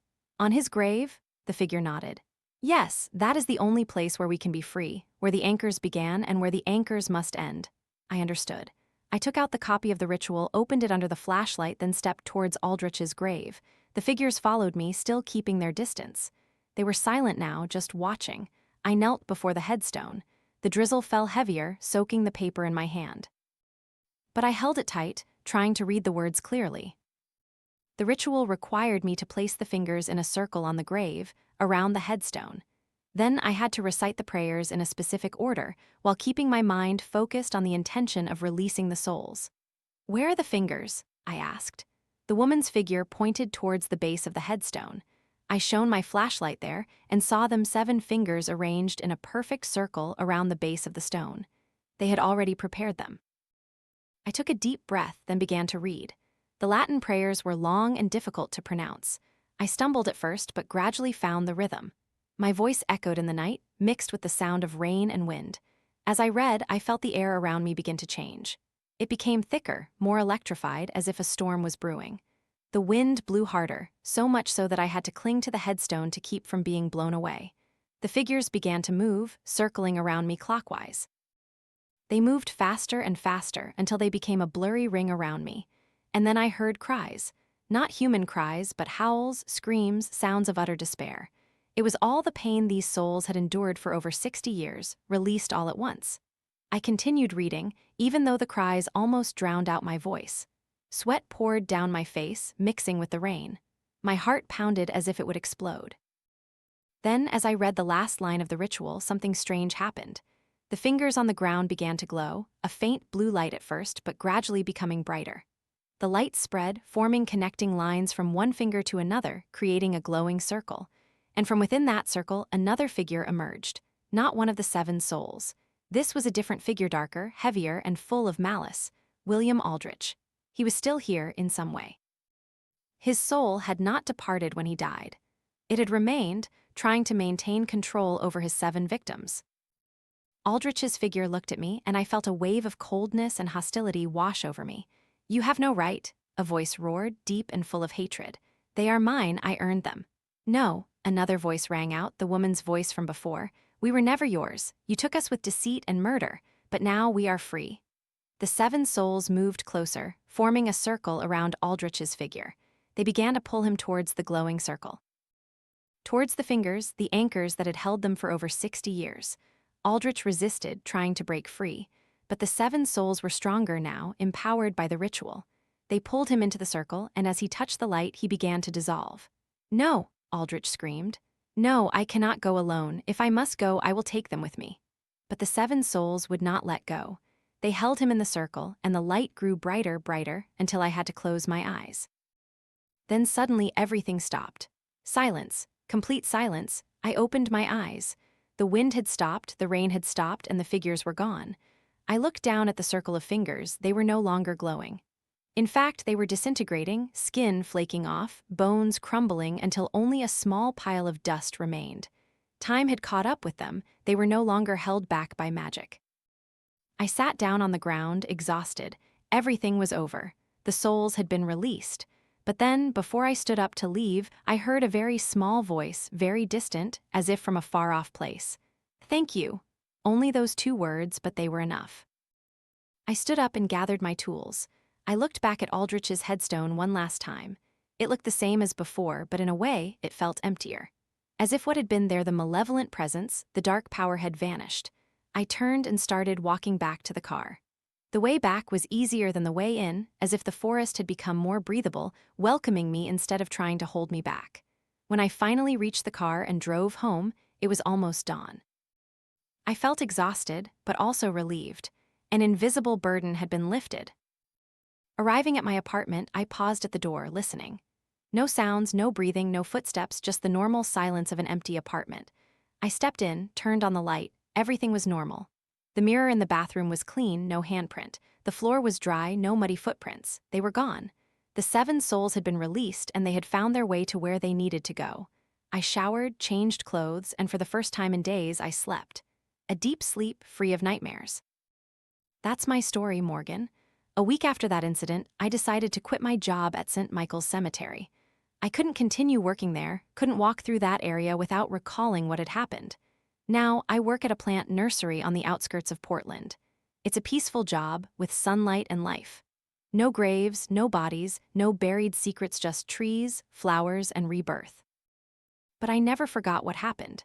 Sometimes, on very quiet nights, I think about those 7 people: Margaret, James, Sorrel, Thomas, Elizabeth, Dermot, and Helen. I wonder where they are now, if they have found peace. I believe they have. They have suffered enough. Now they deserve to rest. As for William Aldrich, his grave is still there in the old section of St. Michael's Cemetery. I directed the Aldrich family there so they could decide if they wanted to move the grave or not. They decided not to. They said he should stay there, away from everyone, as a reminder of what had happened. I agree with that decision. Morgan, I'm writing this letter not to scare you or anyone else. I'm writing it as a warning and also a lesson. A warning: there are things underground that we shouldn't touch, doors that shouldn't be opened, and secrets better left alone. If you find something strange, something that seems not to belong to its time, or has symbols you don't understand, be careful. Don't let curiosity overcome reason. A lesson: but if you have opened that door, if you have released something you shouldn't have, then don't run, don't deny. Face it and do the right thing to fix it. Because sometimes what we release is not evil, but victims who need help. Those 7 people didn't want to harm me, they just wanted to be free. And by helping them, I did the right thing, even though it was difficult, even though it was terrifying. So if you or anyone encounters a similar situation, remember, don't fear the dead, fear the living who harmed them. And if possible, help the dead find peace. That is the debt we, the living, owe them. Sincerely, Radley Calhoun. That was Radley Calhoun's story. After receiving his letter, I tried to verify some of the information. William Aldrich did indeed exist, and the newspaper articles about 7 people disappearing in 1948 were also real. I also contacted Dr. Malcolm Fraser, who confirmed that he had met Radley and shown him Aldrich's documents. As for the ritual, for what Radley did that night, I have no way to verify, but I believe him. There is a sincerity in his writing, an honesty that cannot be faked. And most importantly, I believe Radley did the right thing. He didn't run, he didn't deny. He faced what he had released, and he helped those souls find peace. That was a brave act, a compassionate act, and the world needs more people like Radley Calhoun, people willing to do the difficult right thing, even when it's terrifying. This story also teaches us another lesson. Not everything that is buried should be left alone. Sometimes what is buried is the truth. The truth about crimes, about injustice, about suffering, and those truths need to be brought to light. But when we bring them to light, we must also take responsibility for the consequences. We cannot just reveal the truth and then walk away. We must stay, confront it, and help those affected. Radley did that, and because of him, 7 innocent souls were freed from over 60 years of torment. This is Morgan Hay from Late Night Radio Stories. Thank you for joining me through 3 nights about gravediggers and the secrets they found. Remember that not every door should be opened. But if you have opened one, be brave enough to face what's inside. Because sometimes what we fear most is not monsters, but the truth. And the truth, no matter how terrifying, always deserves to be known. Wishing you a peaceful night. And if you hear something from underground, listen carefully, because it might not be something that wants to harm you. It might just be a soul begging to be released. Hello, esteemed listeners of Late Night Radio Stories. Tonight, I want to share with you a story from a very special profession. A profession that few dare to do, but someone has to. That is the job of a crematorium operator. This letter comes from Thaddeus Crane, 32, who has worked at a funeral home in suburban Oregon for 7 years. He writes that after 7 years of working with death, he thought he was used to everything, but one night, a winter night last year, made him rethink everything. This is his story. Dear Morgan Hay, I don't know where to begin. In all my 7 years in this profession, I never believed in ghosts. How could I believe when every day I incinerate dozens of bodies and never see any ghosts return? But after that night, I'm no longer sure. It all started last December. I remember it clearly because it was the coldest winter night of the year, with temperatures dropping to degrees Fahrenheit. Whispering Pines Funeral Home, where I work, is located in the suburbs, about 5 miles from the nearest residential area. During the day, it's fine, but at night, the place becomes eerily deserted. I work the night shift from 10:00 p.m. to 6:00 a.m. My job is to operate the crematorium for special cases, those without funerals, unidentified individuals, or urgent cremations that need to be processed overnight. Usually, I only have to incinerate 1 or 2 bodies a night. But that night, there were 3 cases. The first case was an elderly woman named Mildred Ashworth who died of old age. Nothing special. I followed the procedure, checked the paperwork, placed the body in the furnace, incinerated for 3 hours, waited for it to cool, collected the ashes. First case done by 1:00 a.m. The second case was a middle-aged man named Cornelius Webb who died in a traffic accident. He was hit by a truck while driving home. His family had held a 3-day funeral but requested cremation that night according to family custom. I also finished this case by 4:00 a.m. Then came the third case. The paperwork listed the deceased as Alaric Pemberton, 55, who died from smoke inhalation in a house fire. The body was brought in at 4:30 a.m. When I opened the body bag to check, I was startled. He was very severely burned, his skin charred black, all his hair gone, one side of his face completely disfigured. But what unsettled me wasn't the injuries. I was used to worse bodies than that. What unsettled me were his eyes. His eyes were still wide open and seemed to be staring straight at me. I knew it was just a biological reaction. Many people die with their eyes open. But the way those eyes looked, it was different. It was as if they were pleading for something or warning me. I shook my head, chasing away the irrational thoughts. I had been doing this for 7 years. 7 years with thousands of bodies. I couldn't let a pair of eyes scare me. I closed the bag, pushed the gurney to furnace number 3, the one I used for night shifts. This furnace was older than the other 2, installed when the funeral home first opened 20 years ago. It still worked well, just a bit noisy, and occasionally there were strange creaking sounds. But the technician said that was just the metal expanding and contracting due to temperature. I opened the furnace door, feeling the rush of heat. The furnace had been preheated to 1650 degrees Fahrenheit. I carefully placed the body inside, lying face up as per regulations. Then I closed the furnace door, pressed the lock button, and set the timer for 3 hours. The furnace began to operate. The roar of the fire inside, the sound of fans blowing air, the clanking of metal, it was all normal. I turned to go make coffee. My control room was about 15 feet from the furnace, separated by a heat-resistant glass wall. From there, I could observe the furnaces and do other work while waiting. 15 minutes later, I heard knocking. At first, I thought it was the metal expanding, but the knocking continued steadily. Knock, knock, knock, asterisk 3 times, then a pause, then 3 more times. I put down my coffee cup and stood up. The knocking came from furnace number 3. I stepped closer, listening. The knocking continued, very clear, as if someone was knocking from inside the furnace. My heart beat faster. I told myself, it's impossible. The person is dead. The doctor confirmed it. The death certificate was signed. Furthermore, even if he were still alive, which was completely impossible at such a temperature, No one could survive for more than a minute. But the knocking continued. 3 knocks, pause, 3 knocks, pause. My hands trembled as I checked the control screen. Temperature, 1700 degrees Fahrenheit. Pressure, normal. Time remaining 2:45. Everything was operating normally. The knocking intensified, faster, stronger. Now it wasn't steady anymore. It was chaotic, desperate, knock, knock, knock, knock, knock. Stop, I whispered. Please stop. But it didn't stop, it continued. And now I heard another sound, a hoarse, weak but clear voice. Help me. I recoiled, my back hitting the wall. This couldn't be real. This could not be real. Help me, don't burn, I'm still alive. My hand reached for the emergency stop button. I just needed to press that button. The furnace would turn off, the door would open after 15 minutes when the temperature dropped low enough. But my hand couldn't press down because I knew for sure that the person in that furnace was dead.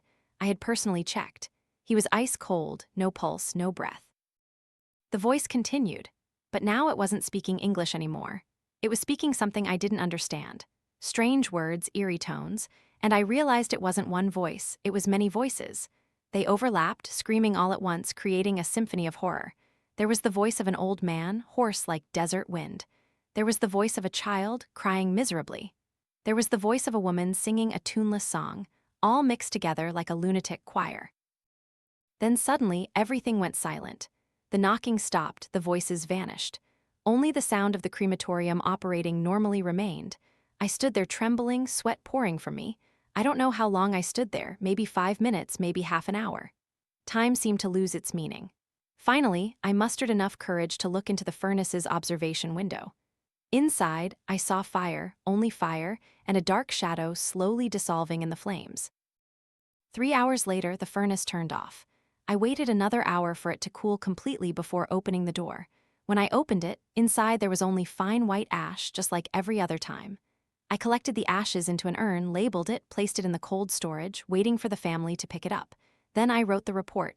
3rd cremation completed at 8:00 a.m., no incidents. But I knew I had experienced something. I wasn't crazy. I hadn't misheard. I had heard those voices. I had heard that knocking.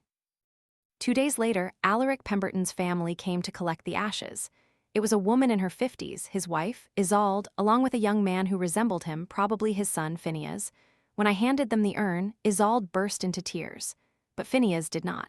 He just looked at the urn of ashes with a strange expression, an expression of relief. "Do you want to tell me something?" I asked him. He looked up at me, his eyes red but tearless. Then he said, his voice very small, "Thank you for burning him properly." "Properly?" I repeated. Phineas looked down at the urn of ashes. "He wasn't a good man, Mr. Crane. He did terrible things to me, to my mother, to many others, but people didn't know. They thought he was a respectable man, a reputable university professor, a kind neighbor." He stopped, swallowed. "The night of the house fire wasn't an accident. I started the fire. When he was drunk and fast asleep, I locked his bedroom door from the outside and set the house on fire. I stood outside and heard him scream, trying to break down the door, but the door wouldn't open. I was stunned, not knowing what to say. Isolde placed a hand on her son's shoulder, her voice trembling. "Phineas, you shouldn't." "It's okay, Mom," Phineas interrupted. He looked at me with cold eyes. "Mr. Crane won't tell the police because you heard him too, didn't you?" "You heard him in the furnace." My whole body went cold. You knew?" "Because others heard too," Phineas said.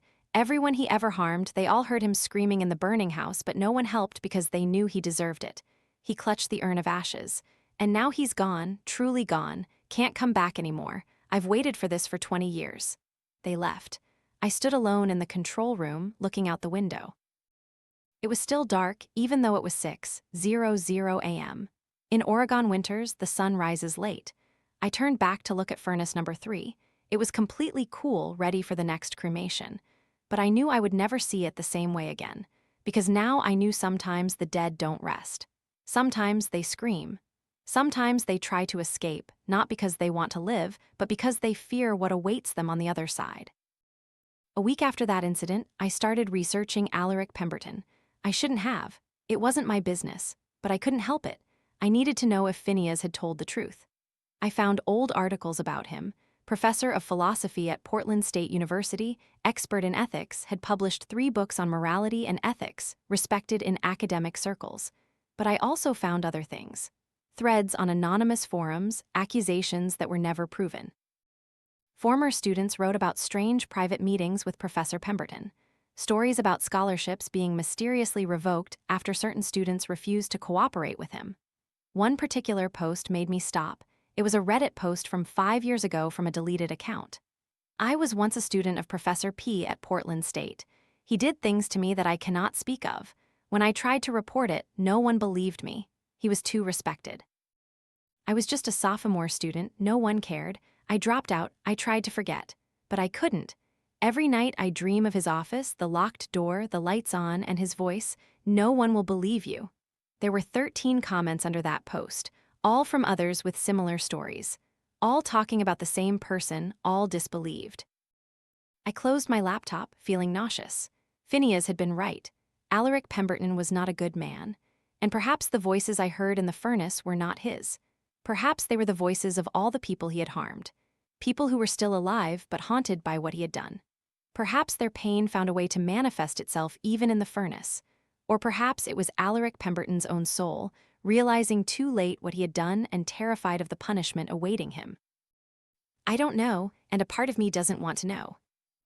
But ever since that night, every time I open furnace number 3, I pause for a second, listening in case there's a knock, in case there's another voice besides the sound of the fire. And sometimes, very rarely, I still hear them. Not with every body. Most cremations go normally, but sometimes, with certain individuals, I hear the steady knocking 3 times, pause 3 more times, and I stand there, hand on the emergency stop button, wondering if I should press it. Does the person inside deserve to be saved? Or do they deserve the flames? So far, I've never pressed that button because I know they are dead. I checked, I confirmed.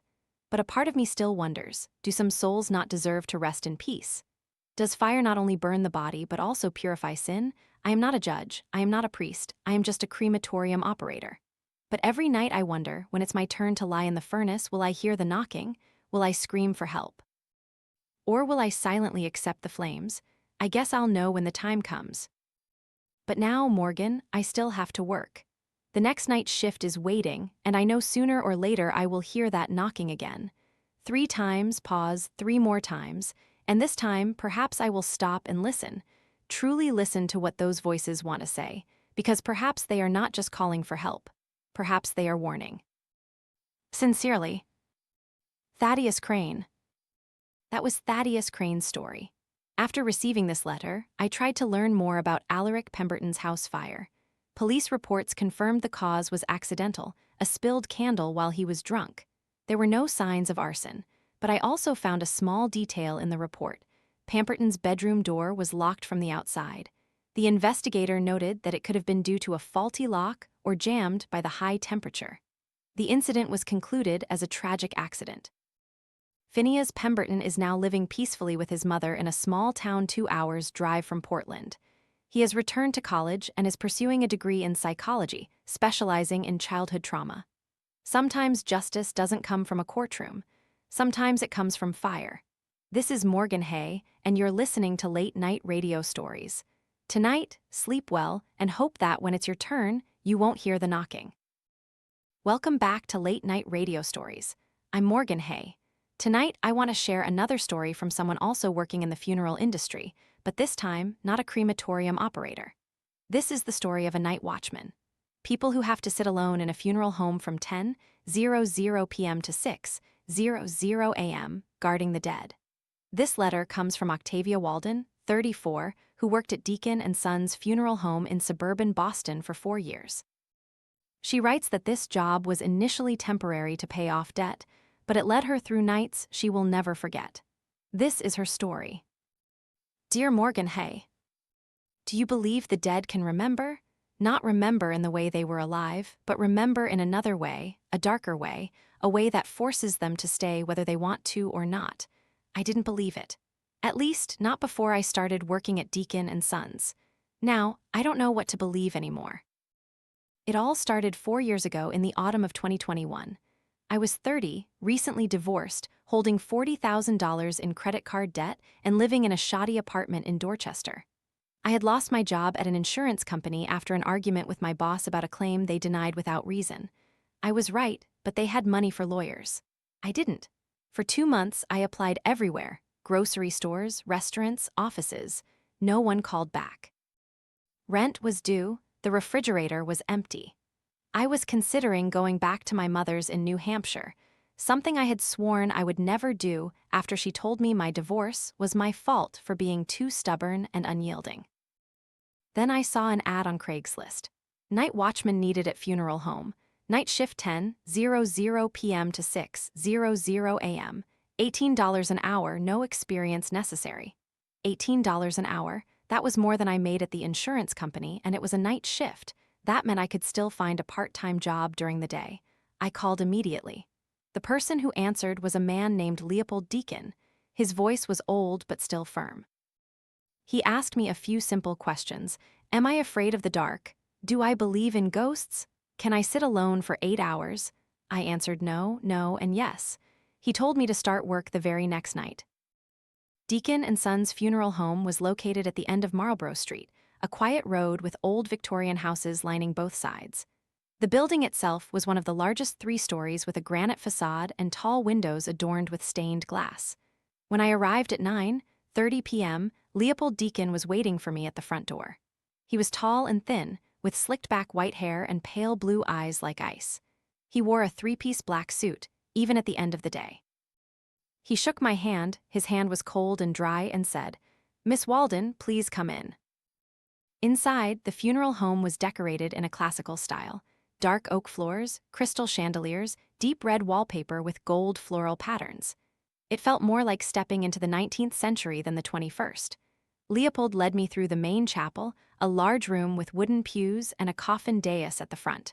Currently, there were no funerals, so the room was empty. But I still felt a heaviness, as if the air was compressed by an invisible weight. "The next funeral is on Monday morning," Leopold said. "An elderly lady, Edith Carver, 87, died of old age. The service will begin at 10:00 a.m. Led me down to the basement. This is where they prepare the bodies. 3 rooms: the cleaning room, the embalming room, and the cold room. Leopold showed me each room, explaining the procedures. I tried to listen, but my eyes kept darting to the large refrigerator in the corner of the cold room where they stored the bodies.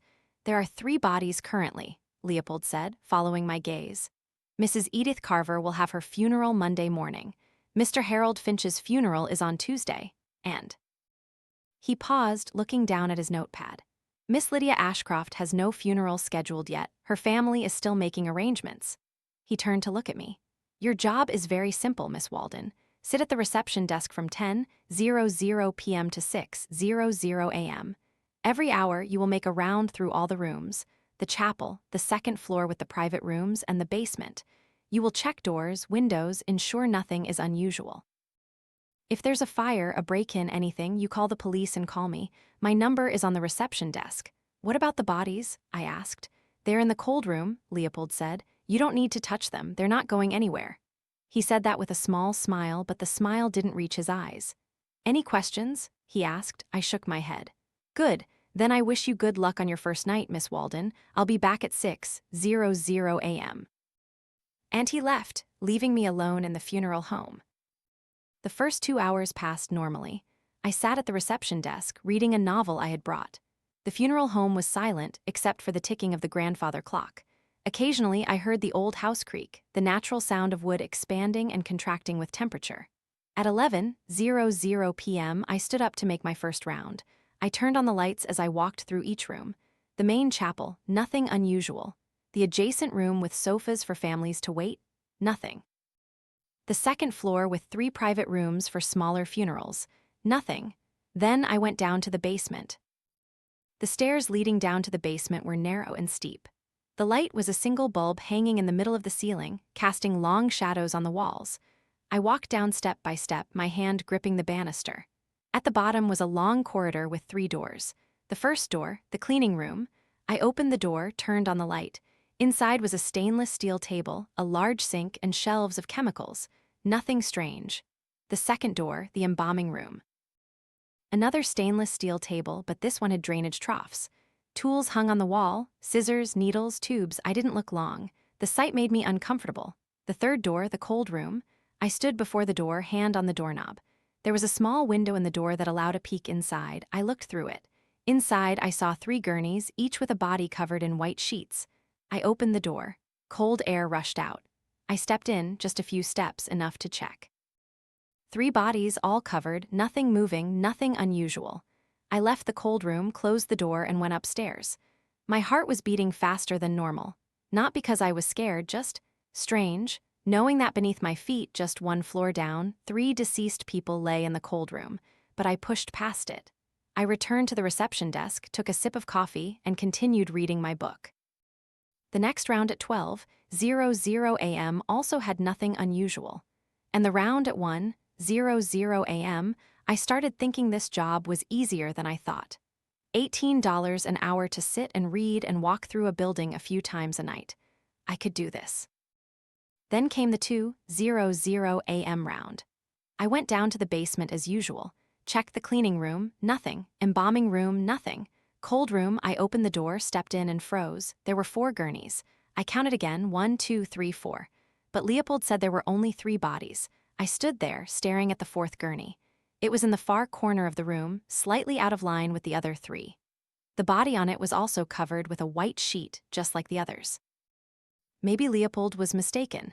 Maybe there were 4 bodies, not 3. Perhaps another body had been brought in after my shift started, and no one informed me. But I hadn't heard the doorbell, and the front door was locked from the inside. No one could have entered without a key. I walked closer to the 4th gurney. My hands trembled as I reached out to grasp the edge of the sheet. I just needed to lift it a little, see the face, confirm who it was.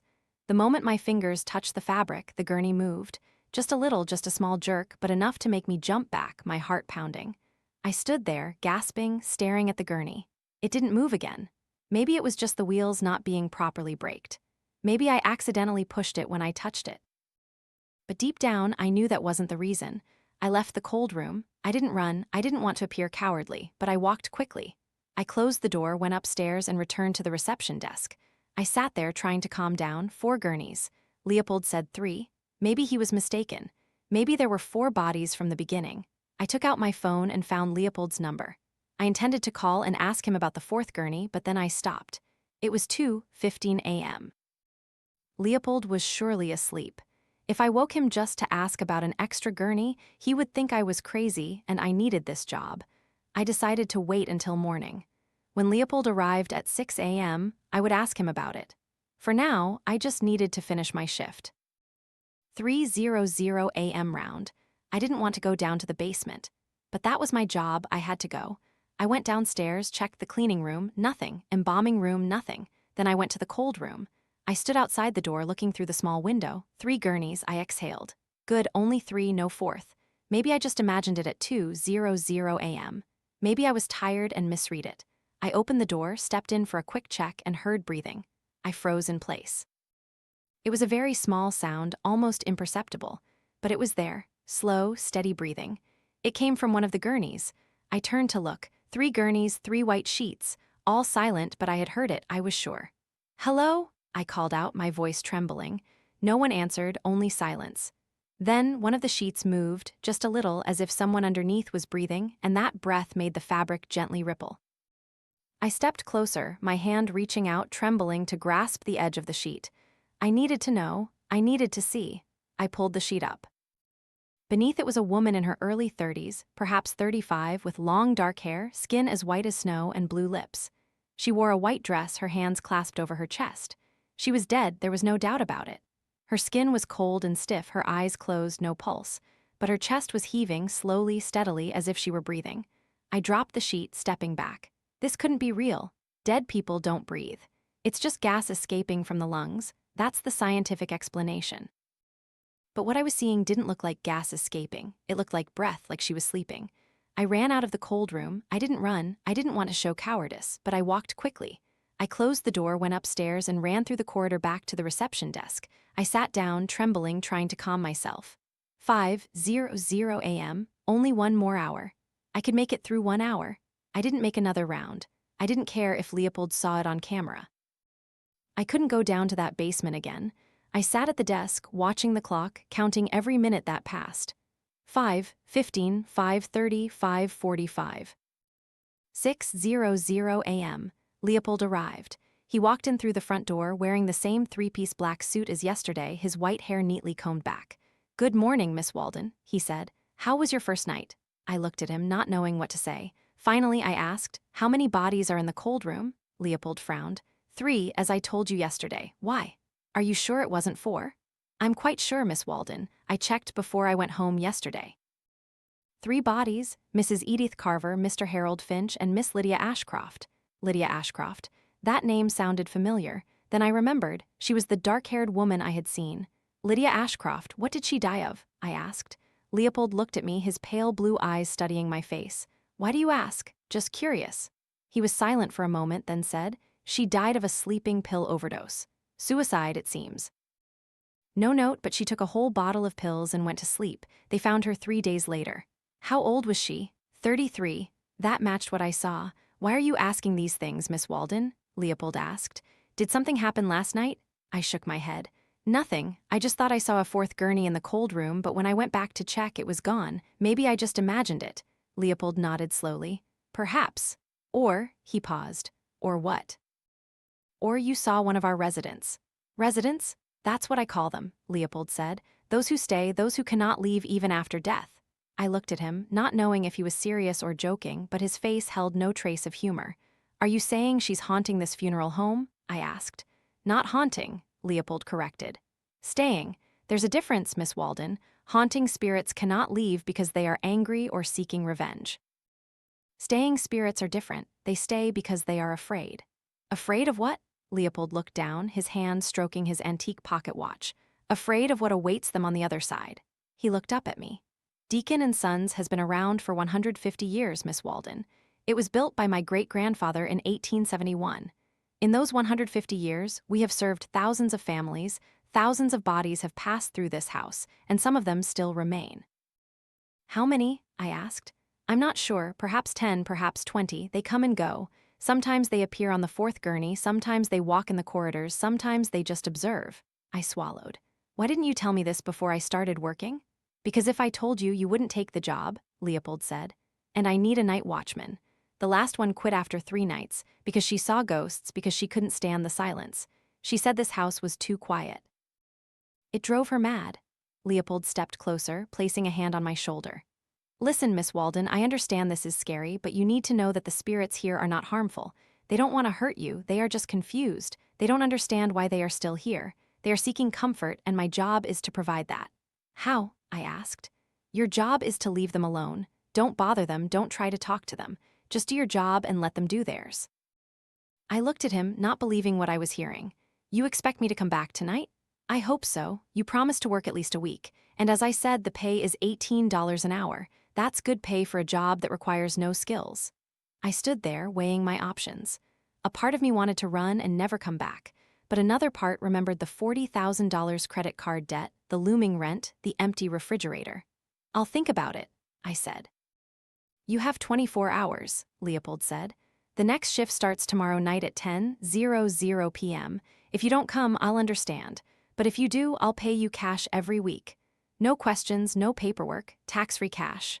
That meant I would keep the full $18 an hour, nearly $1,000 a week for 5 nights of work. "I'll think about it," I repeated and left. I didn't go back the next night or the night after that. For 3 days, I tried to find another job, but no one called, no one wanted to hire a 30-year-old woman with a 3-month gap in her employment history and no references. On the 4th day, I received an eviction notice. I had 2 weeks to pay rent or leave. On the 5th day, I called Leopold. I told him I would return to work. That 5th night, I arrived at Deacon and Sons at 9:55 p.m. Leopold was waiting for me at the door. He handed me an envelope. Inside were $1,440 in cash pay for the 2 nights I had missed, plus the first night. "I knew you'd come back," he said. "They always come back." He left, leaving me alone. I sat at the reception desk, counting the money, $1,440, enough to pay this month's rent. If I worked 5 nights a week, I could pay off my credit card debt within a year. I just needed to survive the nights. The first round at 11:00 p.m. I went through the chapel, the 2nd floor, then down to the basement. Check the cleaning room, the embalming room, then the cold room. 3 gurneys, no fourth. I breathed a sigh of relief. Maybe nothing would happen tonight. But as I turned to leave, I heard a voice. Don't go. I froze. The voice was small, weak, like a whisper. I turned back. 3 gurneys, 3 white sheets, nothing moved. Sorry, I said. Don't go, the voice repeated. This time I pinpointed its origin, from the middle gurney. Lydia Ashcroft's gurney. I walked closer, my hands trembling. Are you talking to me? No answer, just silence. Then the sheet moved. Slowly it was pulled down, revealing the face of the woman underneath. Lydia Ashcroft looked at me, her eyes open, black as night, staring directly into mine. I screamed and ran. I ran out of the cold room, up the stairs, through the corridor, and back to the reception desk. I sat down, trembling, my heart pounding as if it would explode. Dead people don't open their eyes. Dead people don't speak. Dead people don't pull down sheets. But Lydia Ashcroft did. I sat there trying to calm down. Leopold said the spirits here were harmless. They were just confused. They just needed to be left alone. But Lydia didn't want to be left alone. She wanted me to stay. She wanted me to talk. 12:00 a.m. round. I didn't want to go down to the basement. But I knew if I didn't, Leopold would see it on camera and I couldn't lose this job. I forced myself to go down, check the cleaning room, the embalming room, then the cold room. Lydia was still on the gurney, the sheet covered. But this time, I could see her shape underneath more clearly, as if the fabric had become thinner or she had become more distinct. Miss Ashcroft, I called out, my voice trembling. No answer. If you're hearing me, I'm sorry for what happened to you, but I can't help you. I'm just a night watchman. Still no answer. I turned to leave, but before I closed the door, I heard that voice again. I don't want to be alone. I stopped. The voice wasn't angry, wasn't scary, it was just sad. I'm sorry, I said, but I can't stay with you. Why not? Because you're dead. Silence, then, I know. I turned back to look into the cold room. The sheet still covered Lydia. But now I could see her hand reaching out from under the fabric, a small, slender hand, white as snow. If you know you're dead, I said, then why are you still here? Because I'm scared. Scared of what? No answer. The hand retracted back under the sheet. I stood there for a while waiting, but Lydia said nothing more. Finally, I closed the door and left. In the following nights, Lydia talked to me more. Sometimes it was just a few words, "How are you today?" or "It's cold." Sometimes they were longer sentences. She told me about her life. She used to be a painter. She painted portraits. She had a small studio in the South End. She lived alone. She didn't have many friends. Why did you commit suicide? I asked one night as we were talking through the cold room door. I didn't dare step inside anymore. But I stood at the door, talking to her through the white sheet. Because I was tired, Lydia said. Tired of being alone, tired of feeling like no one saw me, like I was a ghost even when I was alive. And now I'm a real ghost. But strangely, now someone sees me. She was silent for a moment, then said, Thank you for talking to me. I didn't do anything, I said. You listened. That's what no one else did when I was alive. After that, I started bringing a chair down to the basement. I placed it outside the cold room door and sat there during my rounds, talking to Lydia. We talked about everything, about art, about life, about death. One night I asked her why she was scared, why she couldn't leave. Because I don't know what's waiting for me, she said. When I took those pills, I thought everything would just end, like turning off a light. But it wasn't like that. I'm still here, I still think, I still feel, and I'm afraid that if I leave it will be worse. I'll be in a darker place. Or perhaps it will be better, I said. Perhaps, she said, but I don't know, and the not knowing is what's scary. I understood that. The not knowing, the fear of the unknown, but I also knew that Lydia couldn't stay forever. Sooner or later, she needed to leave. If you could choose, I asked, what would you want most? Lydia was silent for a long moment, then she said, I want someone to remember me. Not as the woman who committed suicide, but as the artist, as the person who created something beautiful. Where are your paintings? In my studio. But surely by now they've been thrown away. No one wants to keep the work of a dead artist. The next day, my day off, I went to the South End. I found Lydia's studio, a small space on the second floor of an old building. The door was locked, but the landlord was downstairs. I told him I was a friend of Lydia's and I wanted to see if any of her belongings were left. He opened the door for me. Her family hasn't come to collect her things, he said.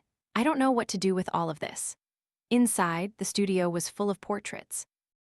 Dozens of portraits, men, women, children, all painted with incredible detail, with clear emotion on their faces. Lydia had told the truth. She had created something beautiful. I bought 10 paintings from the landlord. He was happy someone wanted them. I brought them back to my apartment and hung them on the walls. That night, when I arrived at Deacon and Sons, I went down to the cold room and told Lydia what I had done. "Your paintings are beautiful," I said. "I bought 10 of them, I'll keep them and I'll show them to others. I'll make sure everyone remembers you as an artist." Silence. Then I heard a sound sobbing. "Thank you," Lydia said, her voice trembling. "Thank you so much." "Now you can leave," I said softly. "You don't need to be afraid anymore. You will be remembered."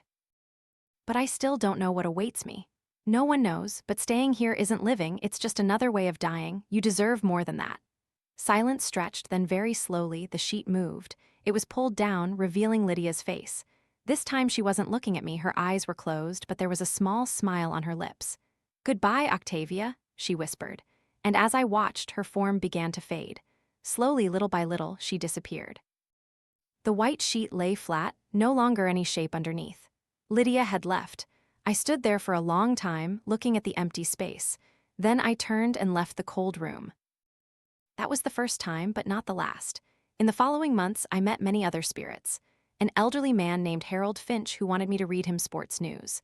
A young girl named Emily Chen who wanted me to sing her lullabies her mother used to sing. A middle-aged man named Thomas Reeves who just wanted someone to hear him talk about his wife and children. They all had one thing in common. They were all afraid. Afraid of death, afraid of what awaited them, afraid of being forgot. And my job, though Leopold never explicitly said it, was to help them leave, to listen to them, to understand them, and to give them a reason not to be afraid anymore. Some were easy, they just needed someone to listen. Some were more difficult, they needed more than that: validation, forgiveness, closure. But all, sooner or later, left. And when they left, they did so with peace. I worked at Deacon and Sons for 4 years. In those 4 years, I helped 23 souls leave. Leopold said I had a special talent. He said not everyone could do this job. Not everyone could sit with the dead and not be afraid.